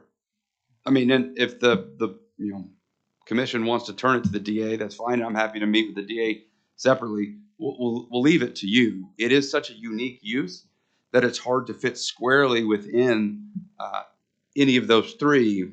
But when you read those three uses and take elements from it, specifically the idea that we could have a church with 500 people. You can imagine what a church service with 500 people looks like from a traffic standpoint, a noise standpoint, and all of the accessory uses that you typically expect from a church. Outside ballparks, festivals, things like that. So I'm confident that it's not specifically defined as a use because it's so unique, but I'm also confident that whatever it is, elements of permitted uses are going to be found within this. I've got a question for Eric. So, Eric, when the applicant approached you, was it your idea for the PUD? We did have a discussion of possible routes they could choose. I did, in my professional opinion, kind of lead them down that path of a PUD. Typically with a special use permit, which is the other option you would have, you get in the meeting and you have all these discussions in the meeting itself, to where you get so fixed on hours of operation, lighting, landscaping, all these other issues, to where with the PUD, you have exactly what they're going to do on paper. I'm able to send that to you beforehand, so you have a good foundation of what they're wanting to do before you get to the meeting itself, to where now we can have this discussion on what it entails. And that's the only thing that you're focused on because you already have a good foundation to start with. So you believe that they're not operating within those three guidelines that they believe that they're already operating within? It's possible, yes, but at the same time, I can go back to our previous regulation that we had in place as an example, event centers, wineries. That was something that was not in our regulation previously, and those were pigeonholed into special use permits, PUDs. This use specifically is not stated in the regulation itself. So again, in regards to caution, I'd rather do a PUD and have this discussion. We've been into other circumstances where it was determined that zoning was not needed. So if that's what it turns out to be, that's what it turns out to be. But I'd rather go through this process and get slapped down here instead of just saying, go ahead and move forward. And then someone calls me 6 months later and says, well, we weren't notified about this. How could you guys do this? How could you let this happen? Once you get something started, it's almost impossible to stop. So I would rather start the process, have this discussion, not go down the hill where you cannot stop the car once it started. Eric, okay, now let me, let's say we, we deny the PUD, okay? And they come to you and say, well, these uses are permitted. And then is it strictly up to the staff where it'll never come before us?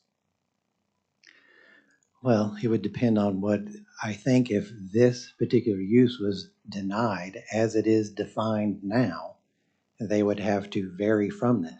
So let's say they remove the component to where people are staying on the property for a short period of time, and they just want to do the church function. Well, if they want to do all three, okay, so and they come to you, and it's not, it doesn't need to come to us. Well, that's I guess where I differ in opinion. Oh, The regulation does not specifically state this particular use.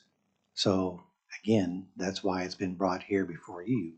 I'm not willing to risk the chance that because I view it a certain way, it's my job as a planner to view it a certain way. Obviously, there are other people here that view it different than I. So if I can interrupt at so from the planning commission perspective, we did not require him to submit a PUD. All our job is to see and hear what's put on the agenda before us, which is the PUD. If they had chose beforehand to fight, they could have, which has nothing to do with the planning commission. The planning commission only decides on the merit of the value of what's put in front of us today. Correct? Correct. Would you concur with that? Okay, so from our perspective, all these are valid statements, but they don't apply to what we're doing here today as a planning commission. The planning commission, we have the PUD in front of us, we listen to the PUD, we make a decision one way or another, and then we move on, and then they can choose to go whatever direction they want. Other people can choose to go whatever direction they want, but from our perspective, we do not require them to submit anything to the planning commission. The planning commission just hears what's submitted before us, correct? Right, they submitted the application based on my interpretation of the regulation as it stands today. Sure. So with that said, then us as the planning commission, we move forward, we hear this, we make a decision, and then, not to sound flippant, the chips fall where they may, but that has nothing to do with us. All we're doing is deciding on what's presented to us here today. Correct. And before we continue, I just want to make sure, agreement, not an agreement? Okay, so our legal advisor is agreeing with what I just said. Well, okay, I remember when there was an applicant that came and he had like a lunch truck. Yes. He wanted to put 220. That's right. And you brought it before us. That's right. And then I guess Gretchen was here for a legal opinion. She said, well, it really didn't have to come before us. Right, that is correct. So their interpretation on that particular one was the gentleman who had the food truck did not actually own the property in which the food truck sat. So their interpretation, since that individual didn't own the property, his application, they saw it as a temporary use, was not necessary. So we ended up turning his money back to him and sent him on his way, and he's out there today doing what he was originally doing. I would rather myself be in that situation to where I bring something before this board, since it's up to me, instead of 6 months down the road, someone contacting me and saying, well, this person is doing X, Y, and Z. Why aren't you doing something to stop it? So I would rather be proactive than reactive. Well, I'd rather be reactive. If I don't have to make a decision, I'd rather not. Well, that's just my opinion. Sure. Oh, sure. Okay. Any other questions or comments with that? So based on the legal opinion, we're going to move forward with this. And with that said, sir, your turn. Great. Thank you. Well, thank you guys. I really appreciate your time today, and thanks for your service to the county and the role that you play here for us. So I want to tell you a little bit about Wellstead, who we are, and what our planned use is for the property. I think you've got a copy there in front of you, the presentation on the screen as well. Yep, good to go. So Wellstead is organized as a religious 501c3 under Oklahoma law. We're a nonprofit organization. I think it's noteworthy that we have, through the IRS, we have what's called an Association of Churches status that has a specific legal meaning to the IRS. It means that just like any other church denomination, that's the status that Wellstead has. So, think of the SBC or the Assemblies of God. We have the same type of status that those organizations have. I've listed out here for you our on-site leadership and our board members. We think oversight and operating responsibly is really, really important. And I would just emphasize the on-site leadership part is that my wife, my kids, and I are living on-site on the property. That's our intent. We're building a house right now on the property that's going to be our personal residence. And so our intended use of the property is going to be overseen by me and by my wife, Lindsay. We're the co-executive directors for Wellstead. Obviously, safety is really important. I think you'll see through the presentation, we're really committed to a great process ensuring safety of the community. But I can tell you as a parent, my 11-year-old daughter and my 6-year-old son's safety is of paramount importance to me. And I would never do anything or have a process in place to operate my property in any way that would endanger my own family. So my own family's safety is first and foremost, but obviously I really value the safety of everyone else as well. So I'm Jared Snyder. I'm co-executive director of Wellstead. I'm an ordained minister. I'm a licensed attorney. I'm a partner at a local financial planning firm here in town, Essential Wealth Advisors. My wife, Lindsay, is an ordained minister as well. She's co-executive director with me, and our full-time employee is Erin Green. She serves as our hospitality and communications coordinator. We have a board, and 3 individuals on our board all have expertise in the area that we serve. So John Anthony is a nonprofit attorney, partner at his firm. Natalie Bergstrasser has expertise in the foster care community, and Amy Moffitt has expertise in nonprofit finance. Let me talk to you a little bit about our mission, our purpose, and our motivation for what we're doing with Wellstead. So we've really narrowly defined who we want to serve. So we seek to serve ministers, foster care families, single-parent families, and those processing tragedy. Our mission is creating space in all of life's seasons to grow, connect, and be restored. And so our purpose is to offer a 4-day, 3-night, cost-free stay. So the lodging, on-site activities, and meals are covered for our guests. Our stays are specifically Thursday through Sunday. So it's not a 7-day-a-week operation. We only serve guests on those specific days. Activities on site include a lawn games field, an art studio, community fire pit, and a pond. And really our motivation is just we want to serve the community. We want to be a servant to servants, to support those who are serving others and to support those in the community that may be overlooked. We want to help prevent the decline in families that are serving others through the foster care and pastoral care systems, and I'll talk about that more in just a moment. We want to provide support to folks that may have some limited resources. So I wanted to give you a little bit of a visual representation of what our buildings, our structures look like. So we have, and you have the on-site, the proposed on-site map for where our buildings would be. But our first cottage, we have 1 cottage on site, so this is where we would host guests for overnight stays. That's what the front of the cottage looks like. There's the side of the cottage, so an attractive residential look. This is our art studio, so this is where individuals can go to sketch and paint and do that kind of thing. And in the foreground there, then you can see our lawn games field. So giant Jenga, cornhole, those types of games.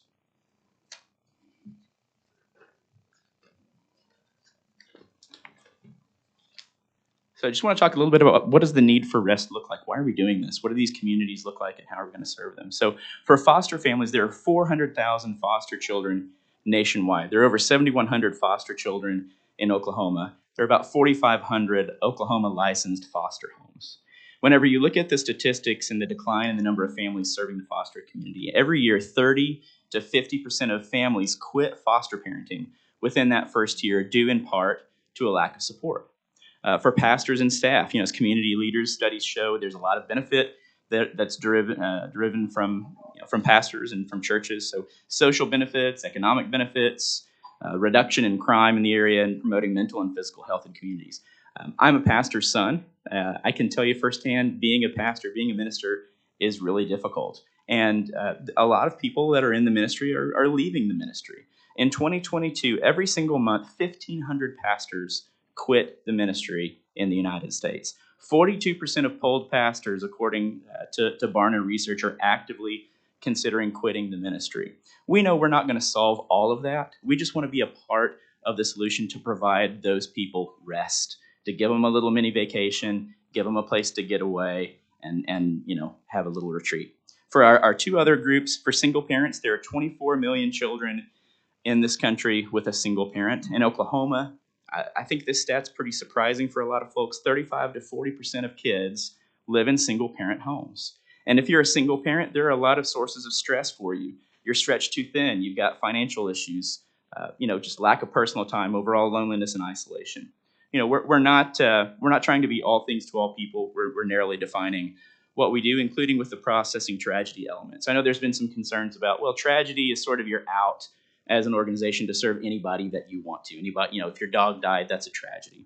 While tragedy can certainly take many forms, we've defined tragedy within our policies and procedures manual as an organization, specifically to three areas for guest eligibility. One, if you've experienced the recent death of a loved one. Two, if you've suffered a significant and material financial loss. Or three, if you're serving as a caregiver for a special needs family member. So there's lots of tragedies. Those are the three tragedies that would qualify you for a stay at Wellstead. We've been very open with the community about our intended use through conversations. You can look us up on social media. Channel 9 actually highlighted us late fall last year. There's a giant sign on our gate that says Wellstead. So none of this is a secret. None of this is, we haven't been trying to keep this under wraps for what our intended use is. Let me talk to you a little bit about process, because we think anything that's worth doing is worth doing well. And having a great process to ensure community safety and that we're serving our guests well is really important to us. So this is what our processes look like for identifying and approving our guests. So our guests are going to come to us through referring partners. So we've partnered with other nonprofit organizations in the area who will refer guests that fit our criteria. Some of our referring partners are Circle of Care. Circle of Care is the state's largest private foster agency. North Church, the local church here in Oklahoma City. And then we also work with Real Single Moms and Moms on Mission. So we have a four-step process to be able to identify and approve a guest. First off is the referral stage. So those partner organizations that we rely on, they have the in-depth, the long-term relationships with a potential guest so that they understand what's going on with those individuals. Where do they live? Where do they work? What's their overall demeanor? What do their family dynamics look like? What's their background? What's their overall behavior? And that'll include adults and children. And I think it's just really important for you all to understand from the outset, individuals that have objectionable behavior are not going to be candidates for referral in the first place. So that's step one. Step two is an application stage. Once we receive a referral from a referring partner, that potential guest would go on our website. They would complete an application. They have to give consent in that application to a background check, and they have to acknowledge our guidelines and our statement of faith for our organization. Step three is an interview stage. So Wellstead personnel will conduct a phone interview with those potential guests. And then the last step is a background check. So we use a system called ClearChecks. It's a national and all-county criminal search tool. Provides a multi-jurisdictional search for criminal activity to search world-class national criminal file compiled from multiple sources. New public records enter that database within 24 hours or less of being reported. It also includes a 50-state sex offender and global terrorist watch list screening. So, and all of these processes are governed by our written policies and procedures manual that's reviewed and approved by our board. I ask a question? Yeah, you bet. Number 3, it said that Wellstead personnel conduct, okay. Are they going to be the people who approve it, and who is Wellstead personnel? That's me, my wife, and our employee, Aaron Green. So the three of us would conduct that interview. And then the three of you would be the one who decide whether they were accepted or not? That's right. Okay, That's thank right. you. They'd have to pass a background check. Sure. And so just to that point, there are a few exclusions that I think, frankly, to me, should go without saying, but they apparently don't. So Wellstead will not serve guests with criminal backgrounds or substance abuse issues, including drug and alcohol abuse. We're not an encampment for homeless people. We're not providing long-term housing, 4-day, 3-night, Thursday through Sundays. That's all the stay is. We're not an expansive tiny home community. We're not building a trailer park here. 3 cottages is what's in our PUD. That's what we've asked for, is to be able to construct 3. We have 1 on site right now. We also won't host suicidal or destructive persons. And we'll be able to understand who those people are because of our detailed process that we've put in place. So I know there are a number of concerns that are outlined in some of the protest letters, and I'd like to address those. So first, concern for whether we fit within their surrounding zoning. So that the rural setting, to David's point, that's why we want to operate here. We have a good-sized property. We don't want to transform the setting. We don't want this to look different than what it looks. We want to honor and fit within that rural residential setting and our surrounding zoning. Our total number of guests is going to be limited. Only approved guests are permitted on property, and you'll see that in our guest guidelines that I'll walk you through here in a moment. Total number of cottages is limited to 3 cottages per our application. Cottages host a maximum of 2 adults and 4 minors per cottage. Pets are not allowed. Guests are prohibited from trespassing onto adjacent property. All guests have all buildings, have a residential appearance. Hopefully you'd share that sentiment based on the photos I shared with you. They meet the zoning offset requirements from property lines. All the buildings except for our personal residence, it's very close to being finished. They're all located out of sight of the nearest public road, so it's not jarring to where you're seeing something right in public sight. We don't have any commercial lighting in place. We're not planning to put any commercial lighting. Our guest guidelines, our policy and procedures require guests to observe mandatory quiet hours. So, noise is not going to be an issue because the number of guests is very small, and because we have these quiet hours, 9 p.m. to 9 a.m. And then minimal traffic, just due to practical limitations. We're not having that many people on property at any one time. So I don't anticipate that traffic is really going to be a significant issue there. A few other concerns I want to highlight. So just concern for facilitating on-site counseling. So counseling would be available on-site for our approved guests only. We're not providing substance abuse counseling. Counseling is facilitated by a life coach or by a licensed professional counselor, LPC. Within our policies and procedures manual, we've put a little more meat on the bones there. We state, Wellstead does not provide crisis support or intensive mental health support. Wellstead's not a mental health treatment provider. We may refer to an LPC who may meet with guests on site. So think of a widow who's lost her husband. Think of a pastor who's burned out. Think of a foster mom who's exhausted from taking care of foster children. That's what our guests look like. Those are the people in the community that we're serving. Those are the types of people that would be able to receive some on-site counseling. Some concerns are raised about overly broad categories of guests. I hope I've put that to rest today. Single parents, ministers, foster families, those are self-evident and exclusive communities of people. The tragedy element, again, we've narrowly defined that: death of a family member, significant financial loss, or you're a caregiver to a special needs family member. As far as the future property owner PUD use, this has been read at least once already. I have it on the screen there for you for reference. Future property owner is going to be limited by that PUD language, assuming that we get approval there.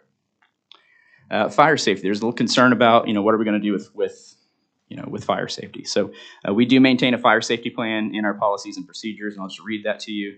Wellstead will abide by local administrative fire regulations. Fire will not be permitted on Wellstead grounds when a fire danger of high, very high, or extreme is present. Campfires are only allowed in fire pits. Fire pits are not to be moved. Only wood can be burned, no trash or other materials. All fires must be extinguished before guests retire. For the evening, any fire will be extinguished properly and completely. Fire will never be left unattended. An adult must be within 20 feet of a live fire at any given moment. Fire drills are conducted annually, and fire extinguishers are available at each building on the Wellstead grounds. I've already talked a little bit about the building positioning. They meet the current setback requirements. There are the 2 buildings I already showed you on the east property line. That's the closest property line. Buildings are not business-like. To me, they're attractive buildings. They're residential structures. They reflect a rural farmhouse style. That was our intent. The site map that you guys have indicates our proposed location for future building sites, none of which are disruptive to our neighboring property owners' use or the enjoyment of their property. For insurance coverage, we do maintain a range of coverages for risk of loss, including directors and officers liability coverage. We have workers' compensation coverage, general liability coverage. I've already engaged with insurance agents for that coverage, and it'll be added upon approval of the PUD. Additionally, just personally, my wife and I maintain our own personal insurance coverages at appropriate levels as well. For our septic system, we have a brand new septic system that we've had installed by Red Dirt Septic. That covers our current cottage and our art studio. And in speaking with Red Dirt Septic, as we would add additional cottages, we would look to them for insight into what's an appropriate load for those septic systems and add additional systems as needed. But we have a brand new system in place. For property security, security system, front gate and fencing, and additional screening between our property and our adjacent property to the east is to be installed upon approval of the PUD. I've already engaged professionals for info and quotes. I can't, from a fiduciary standpoint, I can't take on those costs until I know whether I'm going to be able to operate. But assuming we get approval of the PUD, those things will be put in place. For guest supervision, we're on site, as I've articulated to you. We'll be supervising our guests. From an event standpoint, we've had some fundraisers in the past in 2021 and 2022 with a larger number of guests. We've decided to discontinue those events. They were annual events one time a year, and future fundraisers will be held off-site. And I thought it might be helpful for you to be able to reference our guest guidelines. So I won't read this all word for word, but these are our guest guidelines that we require our guests to agree to. They have to abide by all these guidelines. If they choose to not abide by the guidelines, then they would be asked to leave.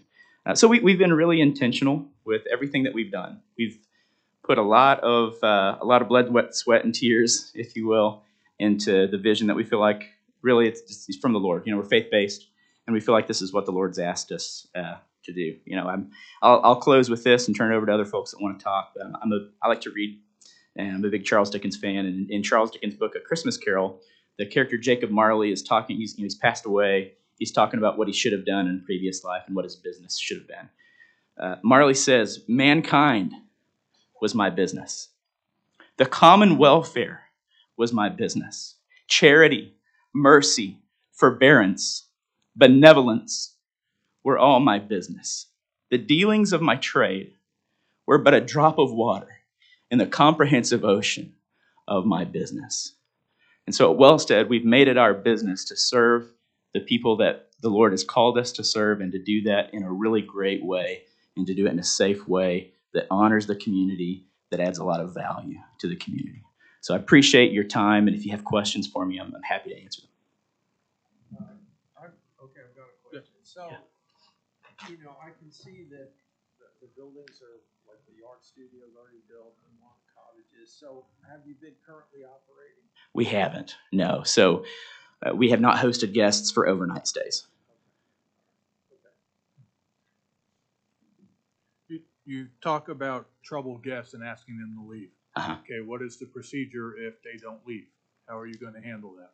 Yeah, so just like, right now I live in Edmond. If I had a guest over and they wanted to leave my house and they refused, I'd call authorities, just like any other property owner would do. So I would do the same thing. If a guest refused to leave, I'd call law enforcement and let them know that I have someone trespassing on my property. And that's how I'd handle that. Any other questions? Thank you, sir. Do that. And then I'll close real briefly, and then obviously you'll turn it over to support and then protest. So one of the questions that was raised in a previous application was, because zoning runs the land, what safeguards are there in place so that it can't be something different than what we're proposing? So I think why that's important here is in our PUD under section 8.1, what we say is, and we limit it, that in addition to the uses that are already allowed today, in addition to the use of permitted short-term housing, cottages, and art studio and administrative office, all for the purposes of the Wellstead organization, shall be permitted and not require a special permit. The regulations of this PUD shall be deemed to take the place of a special use permit. So we have limited it to specifically the uses defined and what you just saw, and even more specifically to the Wellstead organization. So we think we have limited it in such a way to ease those concerns of if Jared and Lindsay decide they don't want to run it anymore, another organization can't just step in and run some sort of not-for-profit of a larger scale. It's limited by the words of the PUD, not the words we're telling you here today or in that PowerPoint. What would be approved would be the PUD, and that would be the controlling legal document. When you state the Wellsted organization, which you clarified some of your stuff right now, but as the board, can they go back to the board and modify what you presented to us today as far as who they'll intake, procedures, processes, everything?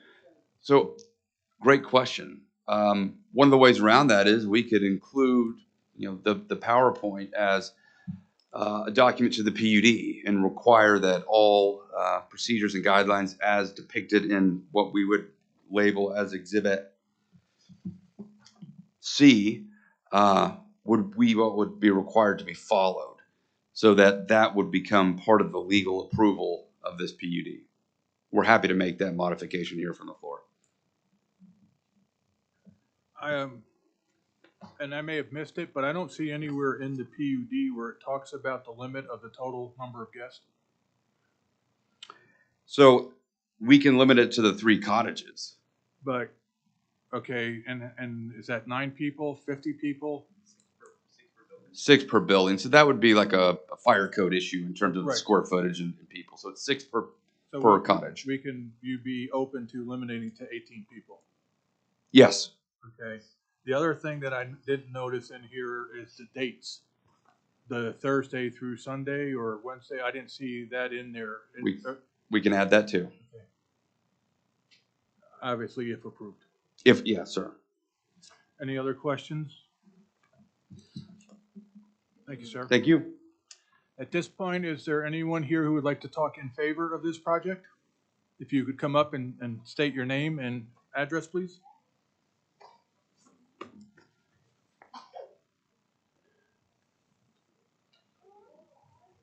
Hi, my name's Allie Myers. My address is 1200 Silver Oaks Drive. I am the president and founder of Moms on Missions. We provide financial aid, gifts of hope, and encouragement to families who have children that are persevering through a serious illness, trauma, or special needs. I met Lindsay Snyder, one of the founders of Wellsted, in January of 22, when a mutual friend connected us because of our missions aligning. Over coffee, we both shared our hearts for the work that we're doing and began to discuss ways that we can partner and serve alongside each other.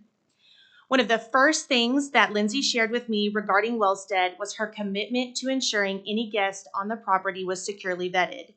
They live on the property, so they are committed to the safety of those staying there, the neighbors, and their children. Our organization runs background checks, and we have extensive knowledge of the families before referring them.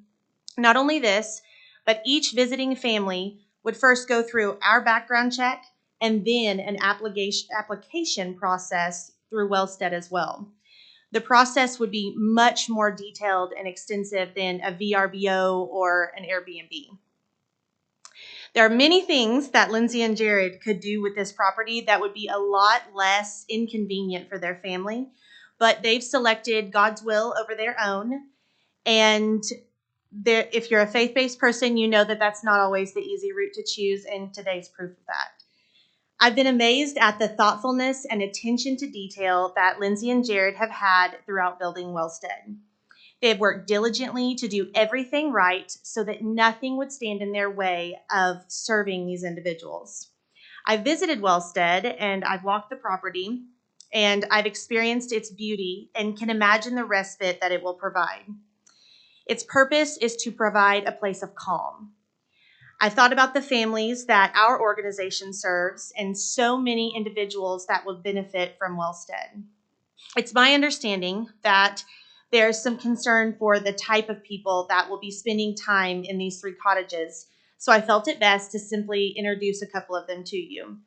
These families have more on their plate than any of us could ever fathom, so while they can't be here today, they've asked me to share a couple of their messages. And I've also condensed them because I got so many that we'd be here all day. First from Daisha Harris, a special needs mom. I wish more than anything I could be here to express my words in person. However, I had to take my son Sammy to his heart echo and an appointment with his cardiologist today. He had open heart surgery last month at Boston Children's Hospital. I wish I could say it was his first surgery, but it actually was his 10th at only 6 years old. He was born with half a heart, but as his parents, we have given up everything to give him a full life. We have risked our home, health, and wealth, as I suspect any parent would do, through all of this to help their child thrive. As a special needs mom, I have held lifeless hands, kissed cheeks covered in ventilator tape, and counted the hours my son's heart stopped. I've slept less and cried more in these last 6 years than I could have ever imagined. And yet, it is still the greatest honor of my life to be Jack and Sammy's mom. When Sammy isn't recovering from surgery, he's splitting his time between kindergarten and therapies. I pick him up early from school for speech therapy, occupational therapy, and feeding therapy. Despite traveling across the country to get Sammy the surgery he needs to live, we continue to call Oklahoma home. What keeps us here are the people. We hear about the Oklahoma Standard often, but these are the people living it out. This community, Wellstead, is a lifeline for families like mine. I fiercely believe in the power of the family unit and the positive ripple effect it has throughout communities. By providing a place for special needs parents to rest their weary hearts and rejuvenate their souls, Wellstead is making families stronger, and that is good for all of us. Thank you for allowing me to share just a small piece of the journey so many fellow neighbors live every single day. Wholeheartedly, Jack and Sammy's mom. This list goes on and on and on, from amazing families who would benefit from this beautiful property. To me, there are so many terrible things in this world, especially now, but Wellstead isn't one of them. So Moms on Missions is praying that Wellstead and the Snyder family receive the support they deserve to move forward. I pray that their community will show up at their doorstep and offer help instead of discouragement. I will be there because I can already see the work that Wellstead is doing in this precious family's life, and so many others. And also we have someone here, our division leaders for special needs, that was going to speak briefly as well. No, hold on. For any questions? Thank you. Thanks. Is there anybody else who would like to speak in favor and add to what she said? Sorry, I got super baby. Yeah. My name is Lauren Klingenberg, and I'm the Special Needs Division Leader for Moms. I'm also, yes, Address, please. 12100 Maple Ridge Road, Oklahoma City, Oklahoma. Not only am I someone who walks the step of life with these special needs moms that we would hopefully be providing some respite with them, I'm also one who was a special needs mom. My son was born in 2015, and he passed away about a year and a half ago. Ooh, sorry, guys. What they're doing is amazing.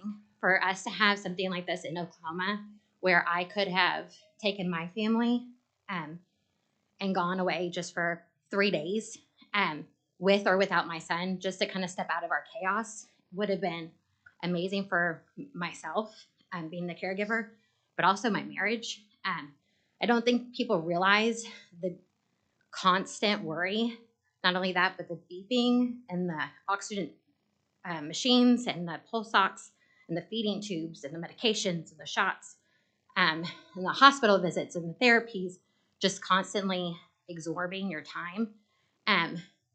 It's a lot until you take a step back and you kind of regroup. Most of the moms that we have on Moms on Missions, they're referred by people like me, people that we know, or somebody that's heard about moms who refers a friend that thinks that they are able to help, like we're able to help them. I just think with it being so local and it being so close to home, my husband and I didn't travel more than 2 hours away because God forbid anything happen, there's not a hospital. There's nobody that, well, there is a hospital, but there's nobody that knows my son. And I'd want to be local. So that means we didn't fly anywhere, even though we might have the means for it. We didn't go to Dallas to go see family. They came to see us. My son was bedridden all of his life. He was non-mobile, nonverbal, very much personality. I actually was talking today. I was like, if he was here, y'all would have been so annoyed. His pulse ox would have been going off the entire time, just because he can. And I just think what they're trying to do on their mission and allowing families like mine, who I would have benefit from, and even now that my son has passed, like I still fall under there. That's just amazing. That my son, and I'm pregnant with another one, like that would be amazing to be able to step out of my little world and just have a break. And I don't think people really realize that. I mean, we didn't get to take a vacation till he passed. So it's those things that you take for granted of like spring break. Like when you have kids, where do you go for spring break? You hop on a plane or get in the car and just go. We're like, I couldn't do that. There's no way that I could have left. So I just, like I said, what they're doing is amazing for the community that we reach out to. So thank you. Anybody have any questions? Thank you. Thank you. Anybody else here who would like to speak in favor and add to what's been said so far? Name and address, please. My name is Laura Beth Barrow, and it's 2016 Turtle Creek Road, Edmond, Oklahoma. I am the Director for Critical Care and Bereavement for Moms on Missions. I also work as a birth and bereavement doula, and I was an educator for over 11 years. I just want to share a little bit about some of the families that we serve in my line of what I am a director over. Under the single parent category, I have a mom who delivered a baby. Her husband fell while she was in delivery. They went home from the hospital. He died the next day. She's now a single parent, a widow. She's struggling with 2 kids under the age of 2. This would be respite care for her because she's living in her own hell. I have moms who, like Lauren hasn't slept in 6 years now. She was our director of special needs, but now she's under my category as a bereaving parent. And so just everything that this whole idea encompasses is just such an asset to all of the moms that we serve. We have foster moms who have children of their own, but have taken on some of our local kids just to give them a chance to understand what it's like to have loving mom and dad in a stable home. We have so many parents who have lost children, who have terminally ill kids right now, and they don't get to hop on a plane, just like Lauren said. They can't go to Cabo or to Colorado or anything like that. They're here. They can't leave. Their kids are medically fragile. They have, most times, nursing around the clock. They don't get that break. And so Wellstead offers just a moment of respite, just to, like they said, step out of their chaos and just have a moment to breathe and just kind of, forget about what's going on at home. I think everything they're doing is just amazing, and I think a lot of the moms that I serve would definitely benefit. The families would definitely benefit, not just the moms, but the dads too, and the families from a place like Wellstead, and just appreciate everyone's support that can offer that for these wonderful families. So. Any questions? I've got a question. Maybe it's not for you, but for the applicant. So let's say some parents need more than one break per year. Let's say they need a break every 2 or 3 months or 4 months. Do you have them come back? Would they be able to come back if they needed another break, so to speak? Yeah, it's a great question. Right now we're asking for the ability to have 3 cottages, and I think the need is self-evident. I think that's pretty evident in our community, and so we want to be respectful of what everyone's need is.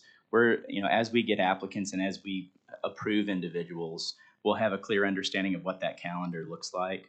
So I don't anticipate that we're going to have we're going to struggle to find people who need our what we're providing. And so it may mean, hey, you got to stay this year. We have guests, per our schedule that are booked out. It may be some time, before you'd be able to book again. That would just kind of come down to a logistics thing. Does that make sense? Yeah, it does. Yeah, thank you. Yeah, you bet.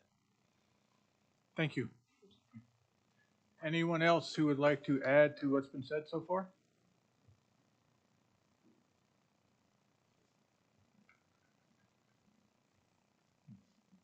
Name and address, sir? Clint Smith, 3616 Monument Drive, Edmond, Oklahoma.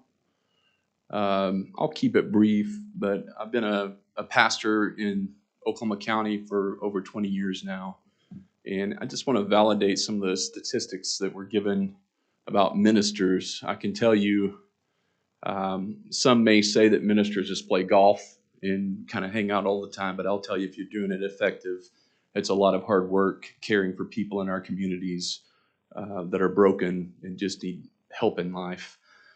I know just this past month, I had 24 hours away just to kind of take a break, and I can tell you that it was a giant relief to me and refueled me to continue moving forward, to invest and give back to our community. So I just wanted to state that and tell you the value for ministers in our community is real. Questions? Thank you, sir. Thank you. Anyone else that would like to speak in favor? My name is Mick Snyder. I'm a resident at 4204 Northeast 142nd Court in Edmond. I'm in the process of moving. It will still be an Edmond address, but I'm endeavoring to move closer to this particular property because I believe in it. I've been a minister. I don't mind telling you, I just celebrated my 63rd birthday. I started preaching when I was 16. For all of those years, I have watched some of those colleagues who started the same time I did fall by the wayside.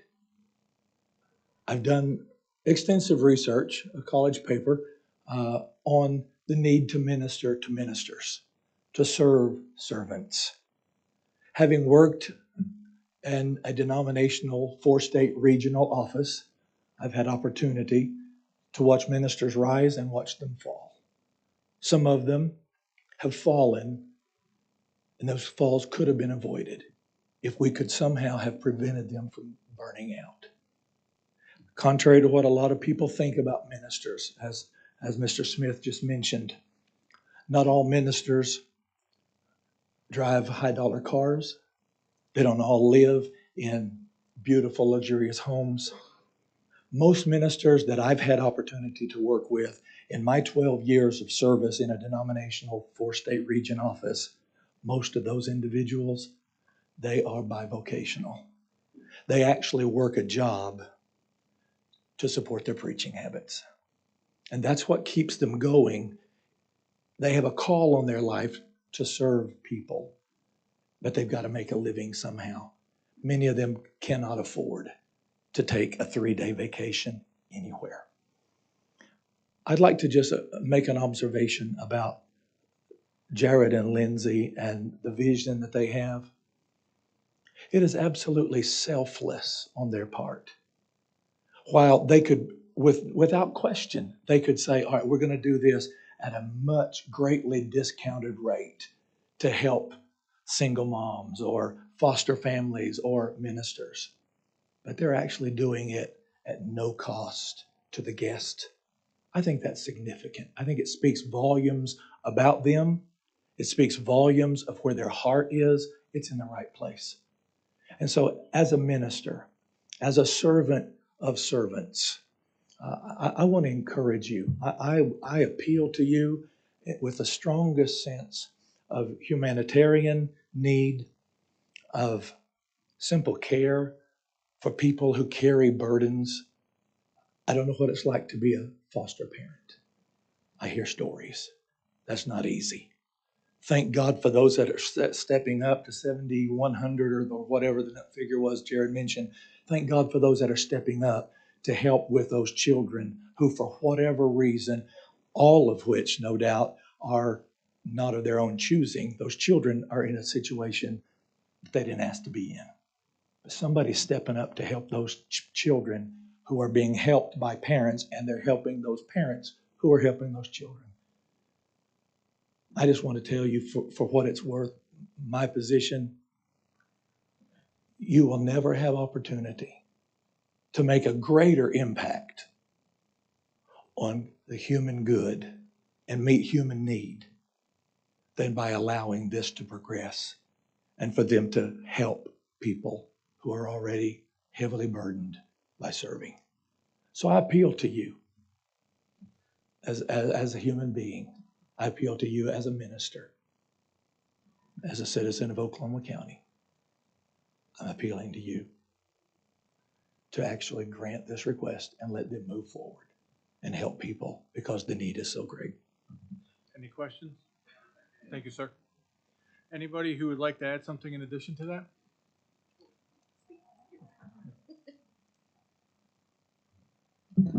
Hi, I'm Shane. Oh, sorry.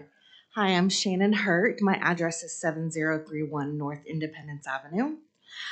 So I am here on behalf of Real Single Moms, one of the organizations that was listed in the presentation. So I am also here with my CEO and COO because I am not only coming to you as someone that works with single moms, but I have also been a single mom myself. And so what we do at Real Single Moms is we take the mom and basically come alongside them and set a 3-month plan ahead and say, okay, this is what we need to work on together, because as a single parent, you often find yourself alone. And especially, in my case, I was coming from a community that was basically built on my ex-husband's life. And so stepping out on my own meant that I had to rebuild my community, rebuild my circle and things like that. And so as a single parent, you're not quite sure who you have to rely on. So from Real Single Moms, what we do as a nonprofit is we say you can rely on us. And so this is what we're going to do for the next 90 days and what that looks like, assuming the mom is ready to take that step. So any person that we would refer to Wellstead would be definitely vetted per se. We would know what has been going on in their lives for the last several months. We would know what the next few months also look like. We would know, what they are mentally, spiritually, physically. And we know as single parents that maintaining that kind of health is necessary, because you can't continue to impact your children or move your children forward or your family forward if you're not mentally healthy, if you're not spiritually healthy. And I fully believe that Wellstead is there to do that. I know that from personal experience, I've worked in ministry since 2014. I went from being a part-time stay-at-home mom to, when I became single, I had to work a full-time job, which my calling is to be in ministry. So I was not only working vocationally in ministry, but also raising my son, going into his teenage years. And I actually had the benefit of having someone to co-parent, which a lot of our moms don't. And so whenever you need to build that support system, when you need to have that respite place for you to go to so you can take a breather, and you don't have that automatically built in, then that turns around and adds to the statistic in a more negative way. How many people, when their families have to come alongside, like with DHS and things like that, because their home is not stable, that could have been prevented if maybe they had a support system come alongside them and say, you're doing great, Mom. You're doing okay. Here, just take a weekend break, and then you're ready to get back at it. And so that's what Wellstead would do for moms like ours. A lot of our culture is, self-care, take care of yourself, step away. Well, when you're a single parent, not only can you not find the time to step away, but you can't afford to step away. And they're offering to do this for free. But not only are they providing families the opportunity to take a breather, but they're also saying, we're going to put family moments back in to your family unit. Because as a single mom, I would have loved to take in my child to the Orr family farm and to go experience that. Do you know how much that costs? But at Wellstead, I can go and get spiritual care as well as artistic creativity. I can create a campfire with my child. I can go fishing at the pond. I can create these family memories at no cost to me. So it's not only for our mental and our spiritual health, but it's also putting family members back in families. It's giving those moms the opportunity to give their children an experience they can't afford. It's hard raising children in this economy today. It's hard feeding them. It's hard, WellState is going to help make it to where you don't have to choose between having somewhere to take your family for a weekend over, are you going to be able to eat this week? And so I think that WellState definitely has a place in Oklahoma to affect, our families here. Those are the things, Oklahoma has the Oklahoma standard.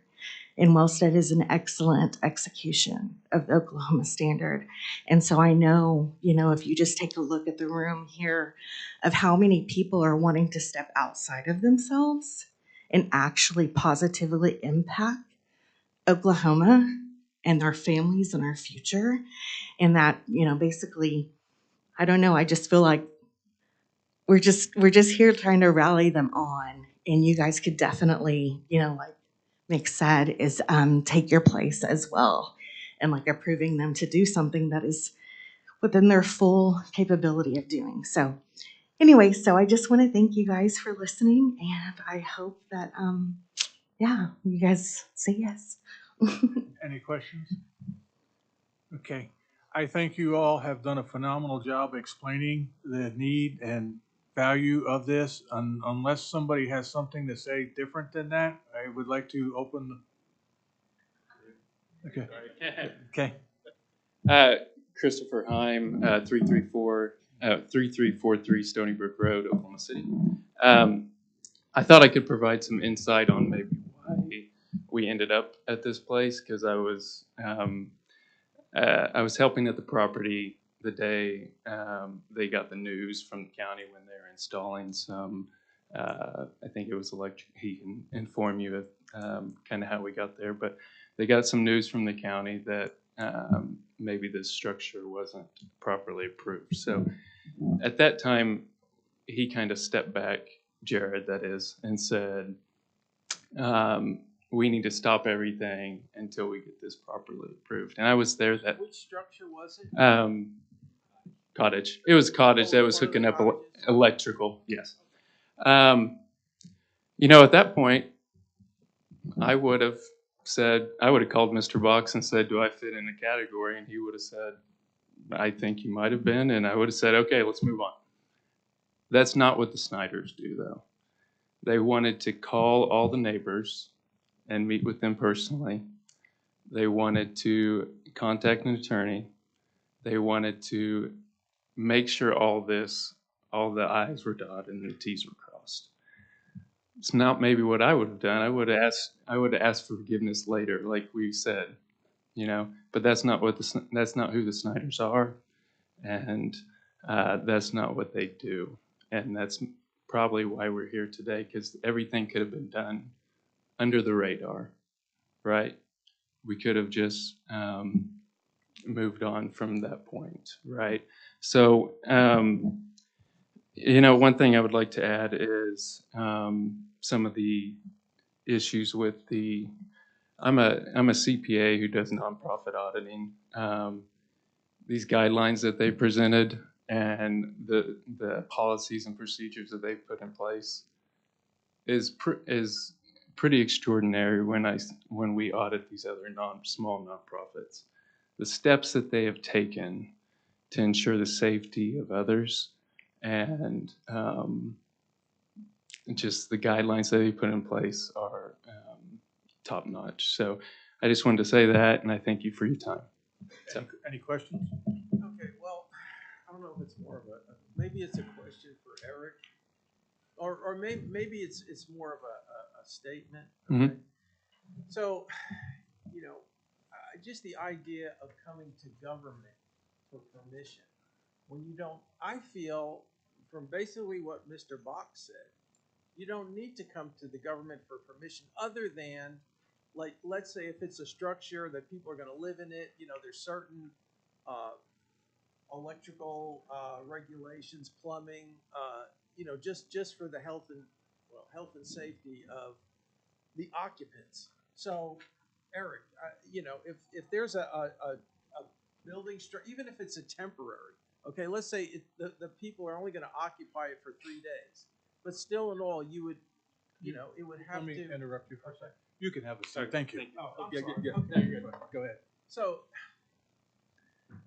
see, okay, what I'm trying to say here is, why are they even coming to this planning commission if, as Mr. Box said, they have the right.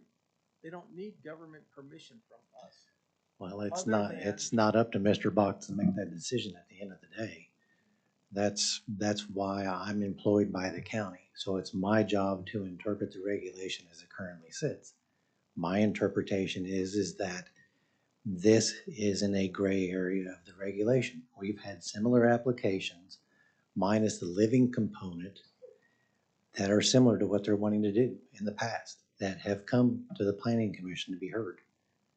Those applications, like I said, are different than what they are proposing, but those applications were heard and they were denied by the planning commission.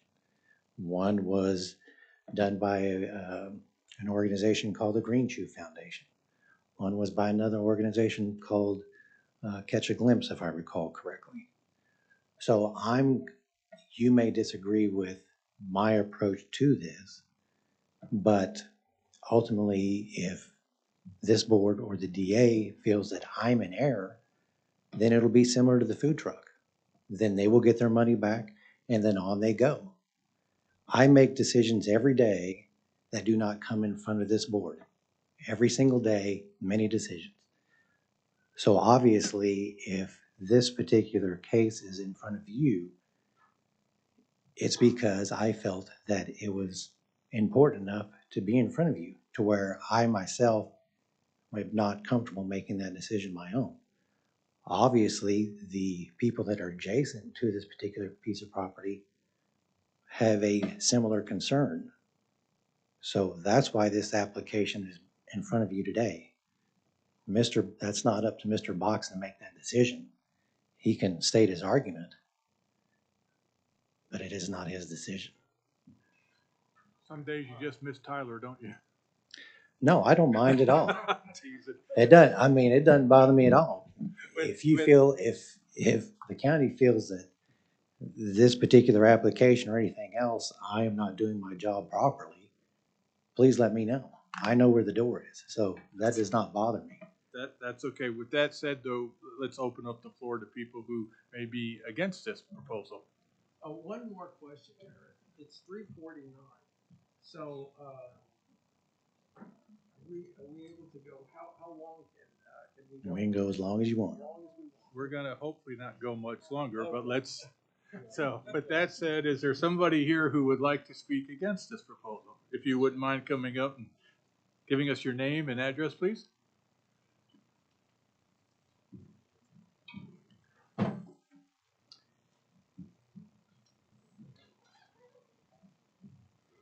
Yes, thank you, Mr. Chairman. My name is Kelly Work.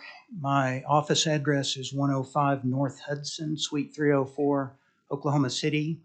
And I'm here as an attorney representing several of the adjacent homeowners who live in this area, including the property owners that are immediately adjacent to the subject property.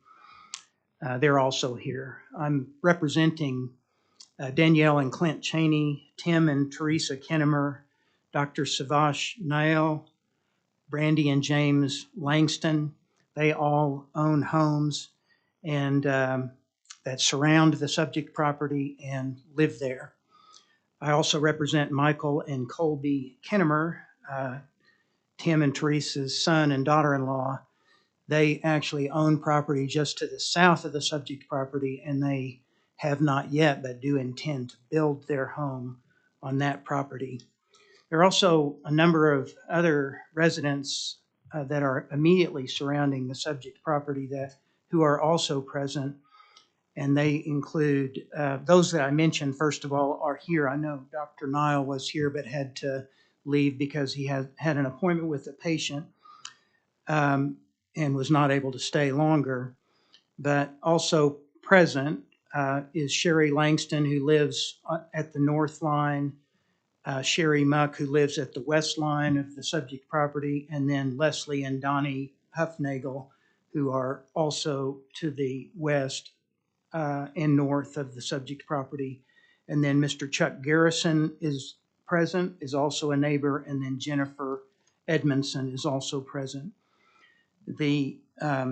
We're responding to this application to rezone this property from R2 rural residential to this proposed PUD.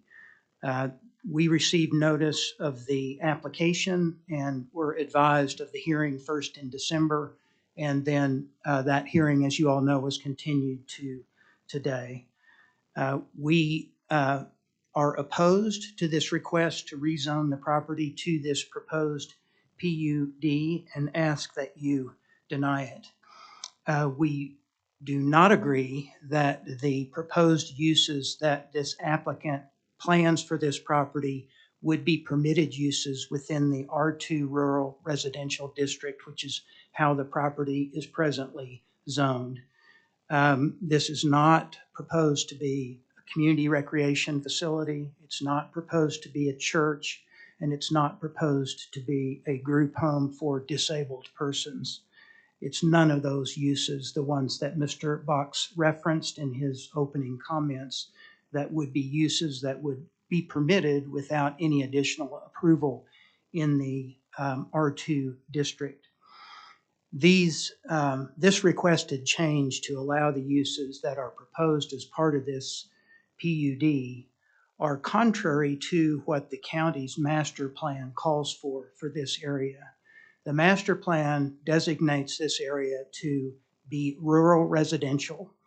That is how all of this property, including the subject property and all of the surrounding property, is currently zoned. It's all zoned R2 rural residential.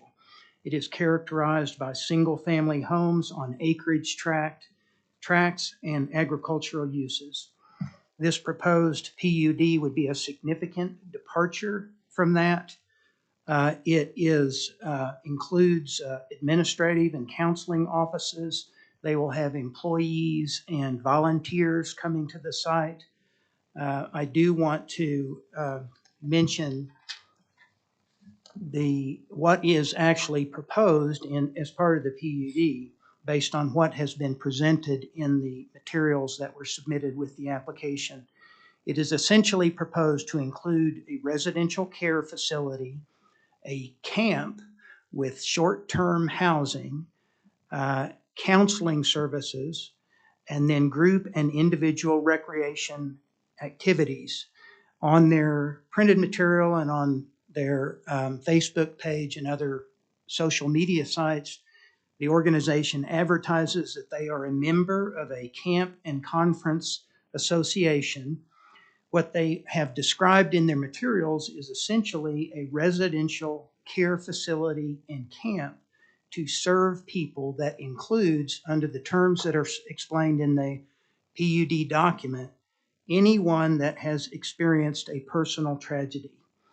Well, and I heard Mr. Snyder's comments earlier, but that could potentially include anyone. The language that's in the PUD at this time says that they would be available to serve anyone that has experienced a personal tragedy.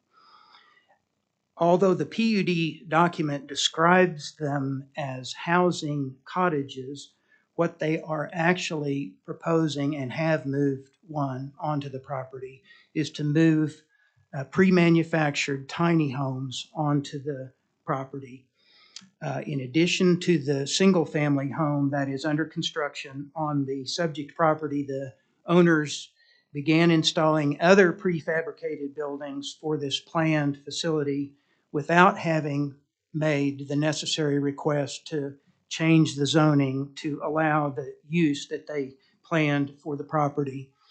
Those prefabricated buildings, including the tiny home that has been brought in, are able to be relocated. They're not permanently affixed to the property. As I mentioned, they also propose to include administrative and counseling offices. They will have employees and volunteers coming to the site. And if I could, Mr. Chairman, I do have an excerpt from a brochure that Wellstead has distributed that I would like to provide to you at this time. Thank you.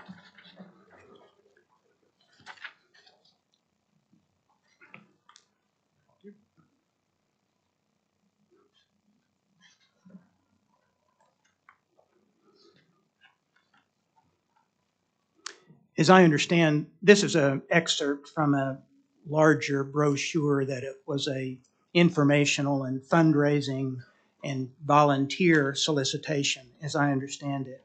But if you'll just look at the second page, it's clear that what they intend to do is, of course, solicit support from the community for financial donations to fund the cottages that they're proposing to locate on the property, and then for other improvements to the property. And then on the right-hand side of the page, they're also requesting volunteers for a variety of tasks and functions that would be provided at the property. So they're seeking to have people that would assist with grounds maintenance and meal preparation, and to provide cleaning services and stocking services for the cottages. And then also they're requesting volunteers for recreational uses. So the use that is contemplated is, I think, more significant than perhaps the impression may have been left. As I mentioned, the county master plan designates this area as rural residential. The plan describes rural residential as areas where there are no urban utilities or services. It is low intensity. It is primarily single family, large lot residential use. And although the applicants in their materials describe the organization as not-for-profit, as a nonprofit organization, from a functional use standpoint, there really is no different. The proposed short-term residential care and counseling and camp facilities that they would be offering at this property will be analogous to a business operation, and the impact on the surrounding neighborhood will be no different. There will be noise and traffic and activities associated with the facility that will be more intense than the neighboring single-family residential properties. The description of service being provided to persons who have experienced tragedy could include persons that are in need of psychiatric care, and may include persons who could be a threat to themselves or others. It's not at all clear under the proposed PUD that there would be the adequate level of supervision to ensure the safety of the residents of the area. As persons who live with their families in the area, including literally next door, my clients are concerned about safety and the risks that would be presented if this facility were allowed to locate here. We're also concerned about fire safety in conjunction with bringing in tiny homes onto the property and other structures placed close together. The organization's materials make numerous references to fire pits as among the activities that are available, and that causes a concern for this area, which of course lacks water lines and water service other than water wells. And so there's not a fire hydrant nearby that would be able to be accessed for a responding fire department. The proposed PUD is out of character with the area and would not be compatible with the surrounding single-family residences and would have an adverse impact. I would like to just show you, I just had enlarged and printed just the printout from the county assessor's aerial photo, just to point out kind of where the surrounding residences are in relation to the subject property. So here we've outlined, this is the 10-acre tract that actually is described as two different 10-acre tracts combined as a 20-acre tract that is the subject of the application. That's highlighted in yellow on this aerial photo. And then Danielle and Clint Cheney's home is right here directly to the east from the subject property. This is the Tim and Teresa Kinnemer's home, is directly off the southeast corner. And then Michael and Colby Kinnemer's home will be to the south at this location. And then also the Brandy and JT Langston live here at this location to the north and west. And then the persons that live here to the south and west are also present in opposition today to this application. All of this property to the north and west that is adjacent to the subject property is essentially under the control of a single family trust, and then there are various family members that make use of it. And then this property further to the east of the Cheney's property, is Dr. Niles' property. And then the exhibit that Mr. Brandt has put up that I just wanted also to bring to your attention. This is one that we prepared, and this just illustrates. It's not going to show on that, I'm sorry. Here is the subject property. So here is Sorghum Mill Road, and here is Triple X Road. And as you can see, I mean, the property is about a quarter of a mile east of Triple X Road. And all of the properties that surround it are rural residential tracts. So here's the 20-acre tract that is the subject of this PUD application. The lavender or purple colored tracts are the properties that have submitted written protest in opposition to this PUD application. So as you can see, there is significant protest that has been filed from the neighboring and nearby property owners. The amount of the legal protest under the Oklahoma statutes when dealing with rezoning applications is actually 100%. So we do have 100% of the property that is within the 1,000-foot frontage and across the street and to the rear of the subject property. So 100% of those property owners have filed written protest in opposition to this rezoning application. I do want to address one point that Mr. Box referenced in his presentation, where he suggested that because they have made reference to the organization Wellstead in the PUD document, that the rezoning would some way be limited to them. I don't think that's a correct statement legally. I think if this property were to be rezoned to PUD, that it would go with the property and that it would not be limited to operation by Wellstead. In fact, I don't think you could legally limit the rezoning of the property to a particular property owner. And if the rezoning is to be approved, it would be permanent and it would remain there even if the ownership changes going forward. It might be convenient if that were possible, but it's simply, in my opinion, not possible to limit the approval of a rezoning application to a particular owner. And then when the title to the property changed, then the zoning would go away. If this rezoning were to be approved, it will stay with the property regardless of who is operating this facility. And by the way, Wellstead is not the owner of the property. The owner of the property is the Snyders and another family member or family members that own these two 10-acre tracts. So Wellstead is not the owner of the property.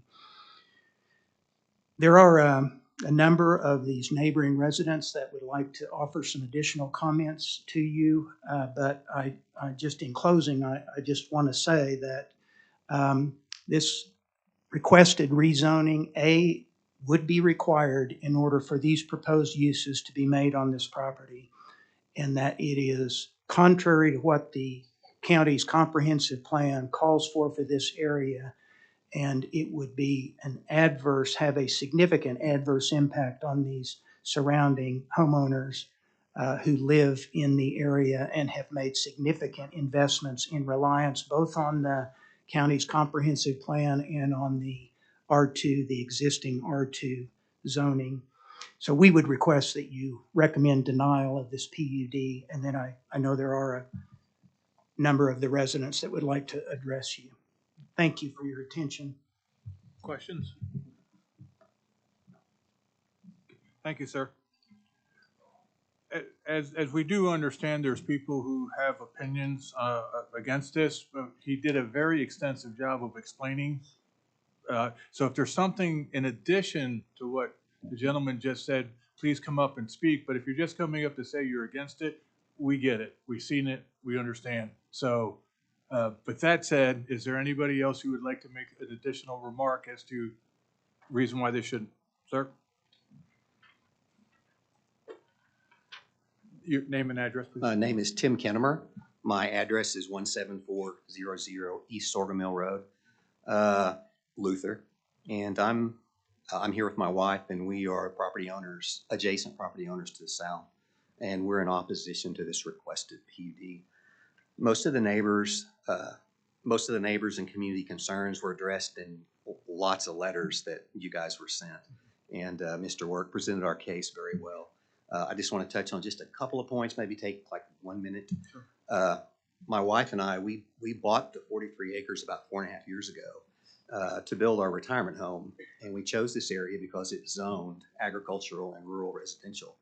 We chose this area because of its zoning, and it's just beautiful out there. We enjoy sitting on our patio every evening, weather permitting, and watching the sunsets and listening to the whippoorwills. After we moved into our home, we noticed that someone from Wellstead was mowing and exploring our property to their south. In fact, the beautiful picture that's on the front of the pamphlet that Mr. Work gave you is our property. That's our property to the south as it slopes to the creek system. Eventually, we installed a fence to discourage the trespass. Our primary concerns are loss of our quiet enjoyment and our rural residential community, and the security and safety of our families, homes, and farms. The applicants are proposed, again, I'll just quickly fly through this app. They're proposing to place several tiny homes on site to be occupied every Thursday, Friday, Saturday, and Sunday, every week, year round. Their clients are ministers and staff, single parent families, foster families, and anyone processing a personal tragedy. This business would provide a steady flow of traffic and people, and the potential for some troubled individuals depending upon the nature of the personal tragedy that's being processed, all of which require background checks for the adults, comprehensive behavioral histories for the minors. On-site counseling is going to be available, and they're going to be staying overnight for 3 nights every week right next door. As Christians, we recognize the noble calling to help those in need. However, placing a campground or a retreat in the middle of a nice rural residential neighborhood is not a compatible use of the property. Their business will put our families, farms, and homes at risk in ways we find unacceptable. We just would ask the applicants to abide by the same zoning rules and regulations that the rest of the property owners in the community comply with, agricultural and rural residential. And we ask the Planning Commission to deny their zoning change request. Thank you. Any questions? Thank you, sir. All right, thanks. Anything in addition that we may not have heard yet? You state your name and address, please. My name's Brandy Langston. I live at 17105 East Sorghum Mill. We are the north property line owners and the west property line owners in addition with our family. I'm speaking on behalf of the rest of our family that's here, so you don't have to hear us all today. Thank you for your time. Most everything has been said. I do want to go through a few things and address that I don't know that have been extensively talked about. So to clarify, also, I have been a foster parent. I've also been a single parent. I've been a nurse of 26 years. I totally understand tragedy. I care for patients who have experienced tragedies, well, my whole career. So we are not being insensitive to people in need. We understand that. We do not want a zoning change. We appreciate a rural lifestyle. I believe it was said in the presentation that, we're not a neighborhood. We are absolutely a neighborhood. These are people that we go to functions together with. We'll celebrate the 4th of July with, we worship with, we do things together. When a fire's in the neighborhood, when there's a tornado, we are calling and checking on each other.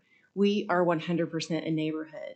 And putting a business in the middle of our neighborhood that employs people, that invites strangers to our neighborhood day in and day out, is nothing that any of us ever envisioned. It was not on our radar. It was not on our radar to even be looking for something similar to this. When I met the applicants, Jared and Lindsay, years ago, I'll be honest, I was told that this was going to be a retreat for ministers. I did not understand fully that it would include multiple tiny homes, that it would include all the other categories or people coming to this property. I felt misled in that. I'm going to go back and just talk about a few things here. If you look at the letters that were submitted, those letters are from Luther. Majority of those letters are from people that live on our street and that are in our neighborhood. When you live in the country, your neighbor is your country neighbor. So it might be 5 miles away, it might be 1 mile away, but those are the people that we consider our neighbors in our neighborhood. There is some concern for the background checks and the oversight. They talked about that extensively, but what organization is overseeing that they're going to comply and do as they've stated that they will do? Is there a government organization that's following through, asking, show me your background check, show me you're doing what you're supposed to do? Where are the checks and balances other than on good faith that they are doing what they're supposed to do? Those are concerns for us as well. I'm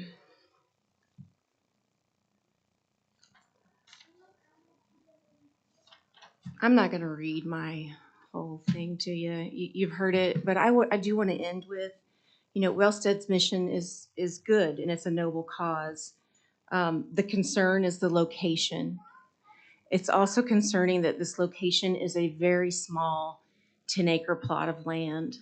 I know that the application says 20 acres, but if you look at where the structures are going to be placed, they're all going to be placed on a 10-acre plot of land.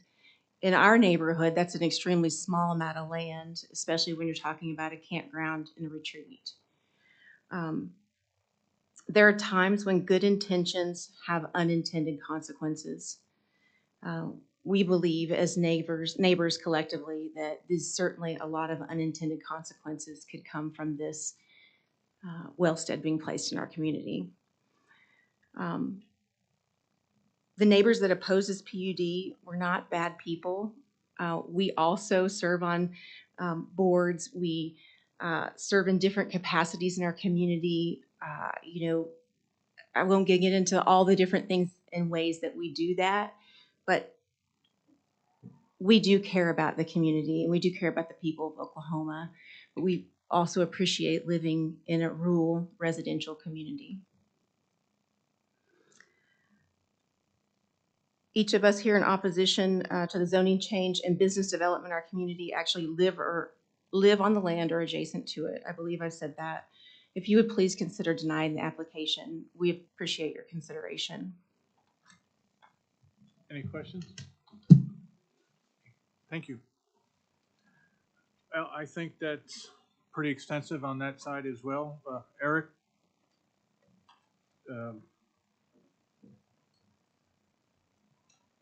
Anything you'd like to add before we maybe entertain a motion? No. Okay. I will entertain a motion to approve or deny item number 5. If it's a motion to approve, please add the addition of the dates to the PUD and the number of individuals to the PUD. Okay, Robert, I'd just like to And also the exhibit. And the, As exhibits. And the exhibit as well as addition. Okay. All right, I'm gonna go back to, what I originally stated, where I think, Mr. Box is saying that it's allowable in the R2, and then we've got, Mr. Work saying he disagrees. So I personally don't feel like, we should be making this decision. Okay, so I'm gonna make a motion to deny for that reason. We have a motion to deny item number 5. Do I have a second? So, Do we have any input from our council? I can't answer a legal question about this. I would think it would be, it would probably, based on what you're saying, Mr. DeFuria, would be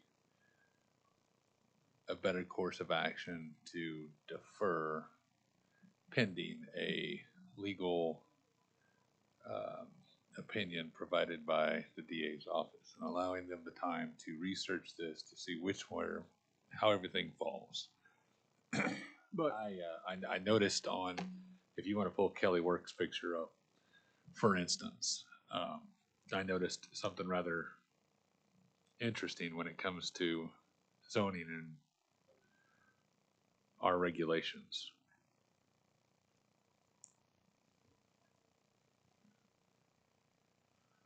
So if you'll zoom in just to the north property, I noticed a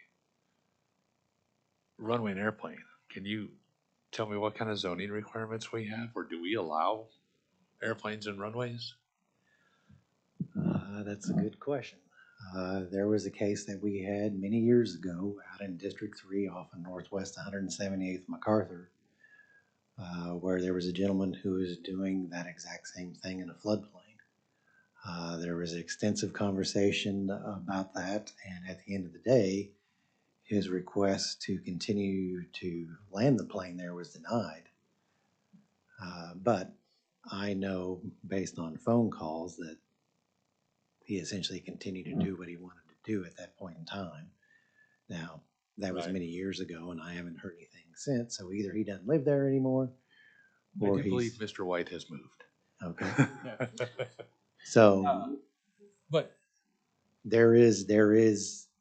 my understanding is you can have a crop duster if it's zoned ag or something of the sort, but this. Right. And I was trying to read these things as quick as possible to determine a little bit better, but this area is the new Deer Creek as far as developments and things that are going to be happening thanks to a turnpike that was put in. We're going to be facing interesting questions about this area and the types of zoning and regulations that are going to happen. Before I make a decision one way or the other, I would like to have some sort of solid legal reference of which to draw upon. And it's nothing against you, because I fully understand what you did. You're doing your job. It did not fit into the guidelines that you felt, so you kicked it to us. It's within our purview to kick it to the DA for an official review, and that would be my opinion on the matter. And if you need a motion, I'll retract my motion and go with your. But let's talk about that. If we first of all, we've deferred this for 2 months. Second of all, we've deferred again for a DA decision. We have no idea when that's going to happen. But hold on. Third of all, we've already established that the applicant had the right to contest this if they did not agree with the fact it was coming to the planning commission. And fourth of all, every single case or every single thing that we see here, there's one side or another who's not going to agree, and we cannot ask for a DA opinion on every single one Our job as the planning commission is to rule and make a decision on this one here based on the facts given us. If it was not supposed to be on our commission, that's not our job to decide. They can take their, whatever actions they need to outside the planning commission to make that happen. And is that correct? It certainly is, and that results in a lawsuit of which the DA is going to defend the county in, and it just results in a longer process and more time being committed by not only staff of planning, but also staff of district attorney's office, et cetera. True, but every single thing we deny today could end up as a lawsuit. Yep. Okay, and on the other thing is the discussion we're having today was brought by us, not by either one of the parties. And it would probably be in our best interest if we were to have these discussions. It should be before we have the meeting when the agenda is posted. Okay, so I think that it's, and I could be wrong, but I don't think it is our responsibility to sit here and judge whether Eric should have sent this to us or not. It's what we need to do is make a decision on this one way or another. It's still gonna go to the board of, to you guys. Yep. In 2 weeks or 3 weeks, and in that time, if there was a problem, the DA can step in and put a stop to it there, correct? Well, they could stop it, or similarly the way I'm doing it now. Yeah, Yeah, that's what I mean, but you can run, right. but it's just Right, and you can render an opinion where you as the, and ultimately, whether we approve or deny, the Board of County Commissioners can approve or deny opposite of what we recommend to hear today. All we're doing is making a recommendation. We're not making a concrete decision, we're making a recommendation. And then you guys are the ones who are making the final decision. So if there's a question between now and then, you could have the DA give an opinion so that the Board of County Commissioners make the decision. Is anything I just say untrue? No. Okay, so with that said, I'm going to again ask for a motion to approve or deny item number 5, and if we approve, to add the additional stuff that we talked about. Okay, so I retracted my motion. So now we're at the point of, I guess we need a different motion. Correct.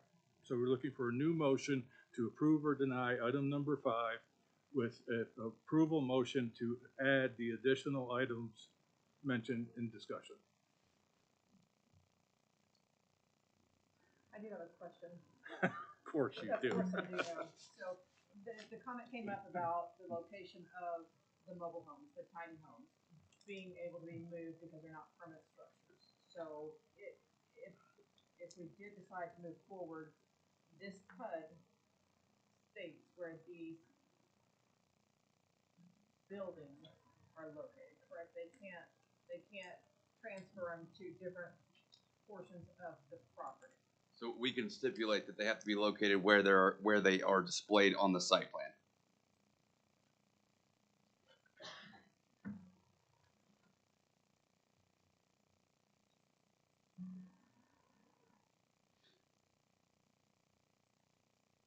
Any other questions?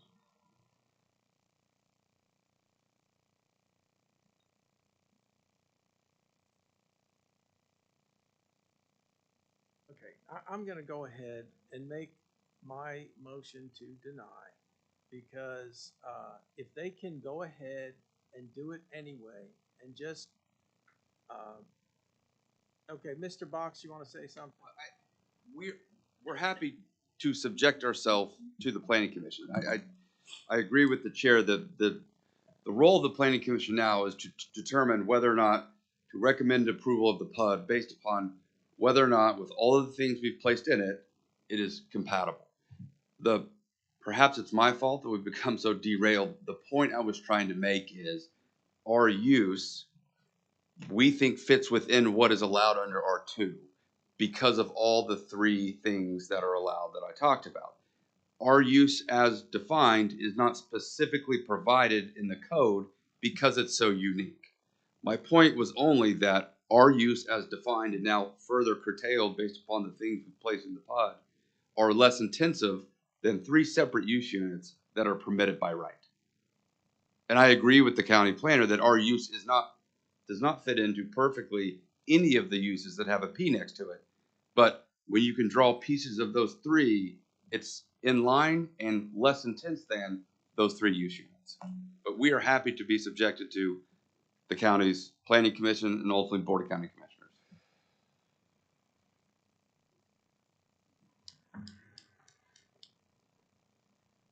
All right, I'm just gonna make a motion to deny, okay, just that simple. I move to deny. We have a second?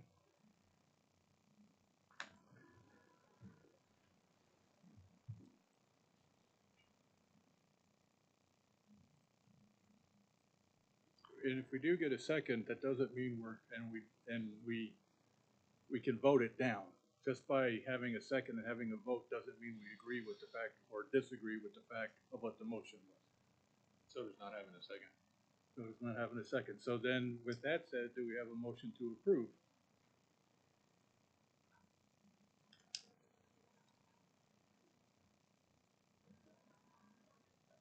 Well, if we don't have a second. Oh, okay, so, Right. okay, so that's done. If we're not. Right, I got you, Right. I got you.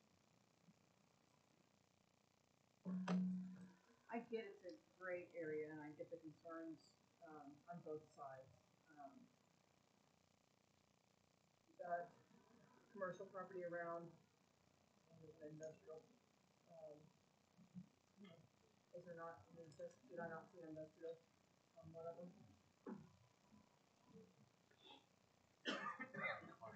Commercial. There was a commercial corner.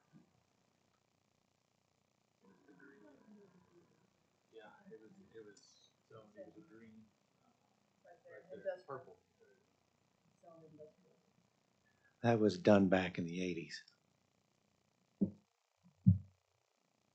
But it's I still know what zoned that is. industrial? It's Yes. a neighbor of mine, he has a sawmill up there, so I don't even know if he still has the sawmill. But it's currently zoned as industrial. Which kind of Yes. gets to the fact that once you zone it, it's That's right. regardless of it being used for that or not. Right.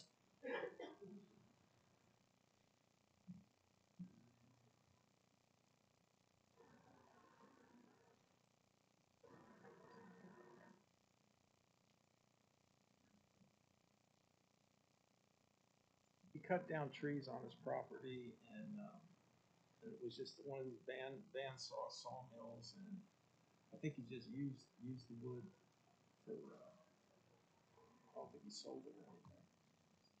But it's still zoned. Yeah, it's still and industrial, right. A business zone or doing whatever criteria fits under that zoning can go in there Right, at any that's time. right, that's right.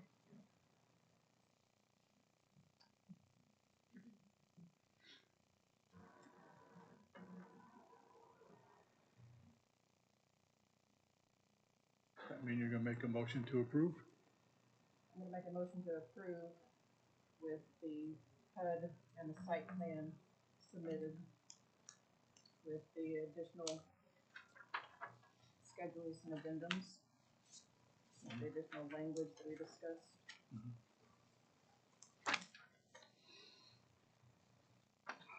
So the motion to approve is to include the total guest count of 18, the addition of Thursday through Sunday as dates for the staying, and the addition of the PowerPoint presentation. And anything else I'm missing? The PowerPoint presentation contained a stipulation of fencing. What else was there that was stipulated inside that, since you're gonna add it? Yeah, so we're gonna add we're gonna add that as an exhibit. Everything contained in there will become requirements. So the background checks, the fencing, all of those things. And I tend to agree with Mr. Work. I don't think it stops with you. Similarly with this industrial piece, it was rezoned in the 80s, I think. I mean, I could, if Wellstead moves out, Wellstead organization moves out, I could come in with Wellstead Inc. or DBA Wellstead or something of the sort. No, I still have to fall under that Correct. PUD, absolutely You have correct. to follow all the guidelines. So That's yeah. still stands, but yeah. The fourth was the location of the cottages as Location of- depicted on the site plan. Got it. With that said, do we have a second? Am I allowed to second? Yeah. Then I second it. Roll call, please. Mr. DeFuria, No. Mr. Talbot, Yes. Ms. Patterson, Commissioner Davidson. Yes. Motion approved. And as we stated before, the final decision on this will be on March 6th at the county commissioner meeting. Okay, with that said, we move to item number 11, discussion and possible action to receive the January 2023 fee fund and expense report. Eric?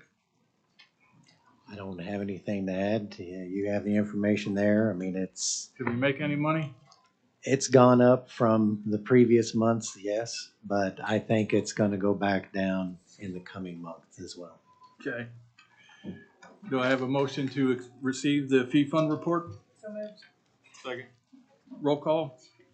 Mr. DeFuria? Aye. Mr. Talbot? Yes. Ms. Patterson? Commissioner Davidson? Item number 12, in accordance to the Open Meetings Act, Section 311.9, new business is defined as any matter not known about or which could not have reasonably foreseen before the prior time of posting the agenda. Any new business? No, sir. Okay, do I get a motion to adjourn? Mr. DeFuria? Aye. Mr. Talbot? Yes. Ms. Patterson? Commissioner Davidson? We're adjourned. Thank you, everybody. Eric, I think we have some things that we need to tighten up on our regs, because technically this is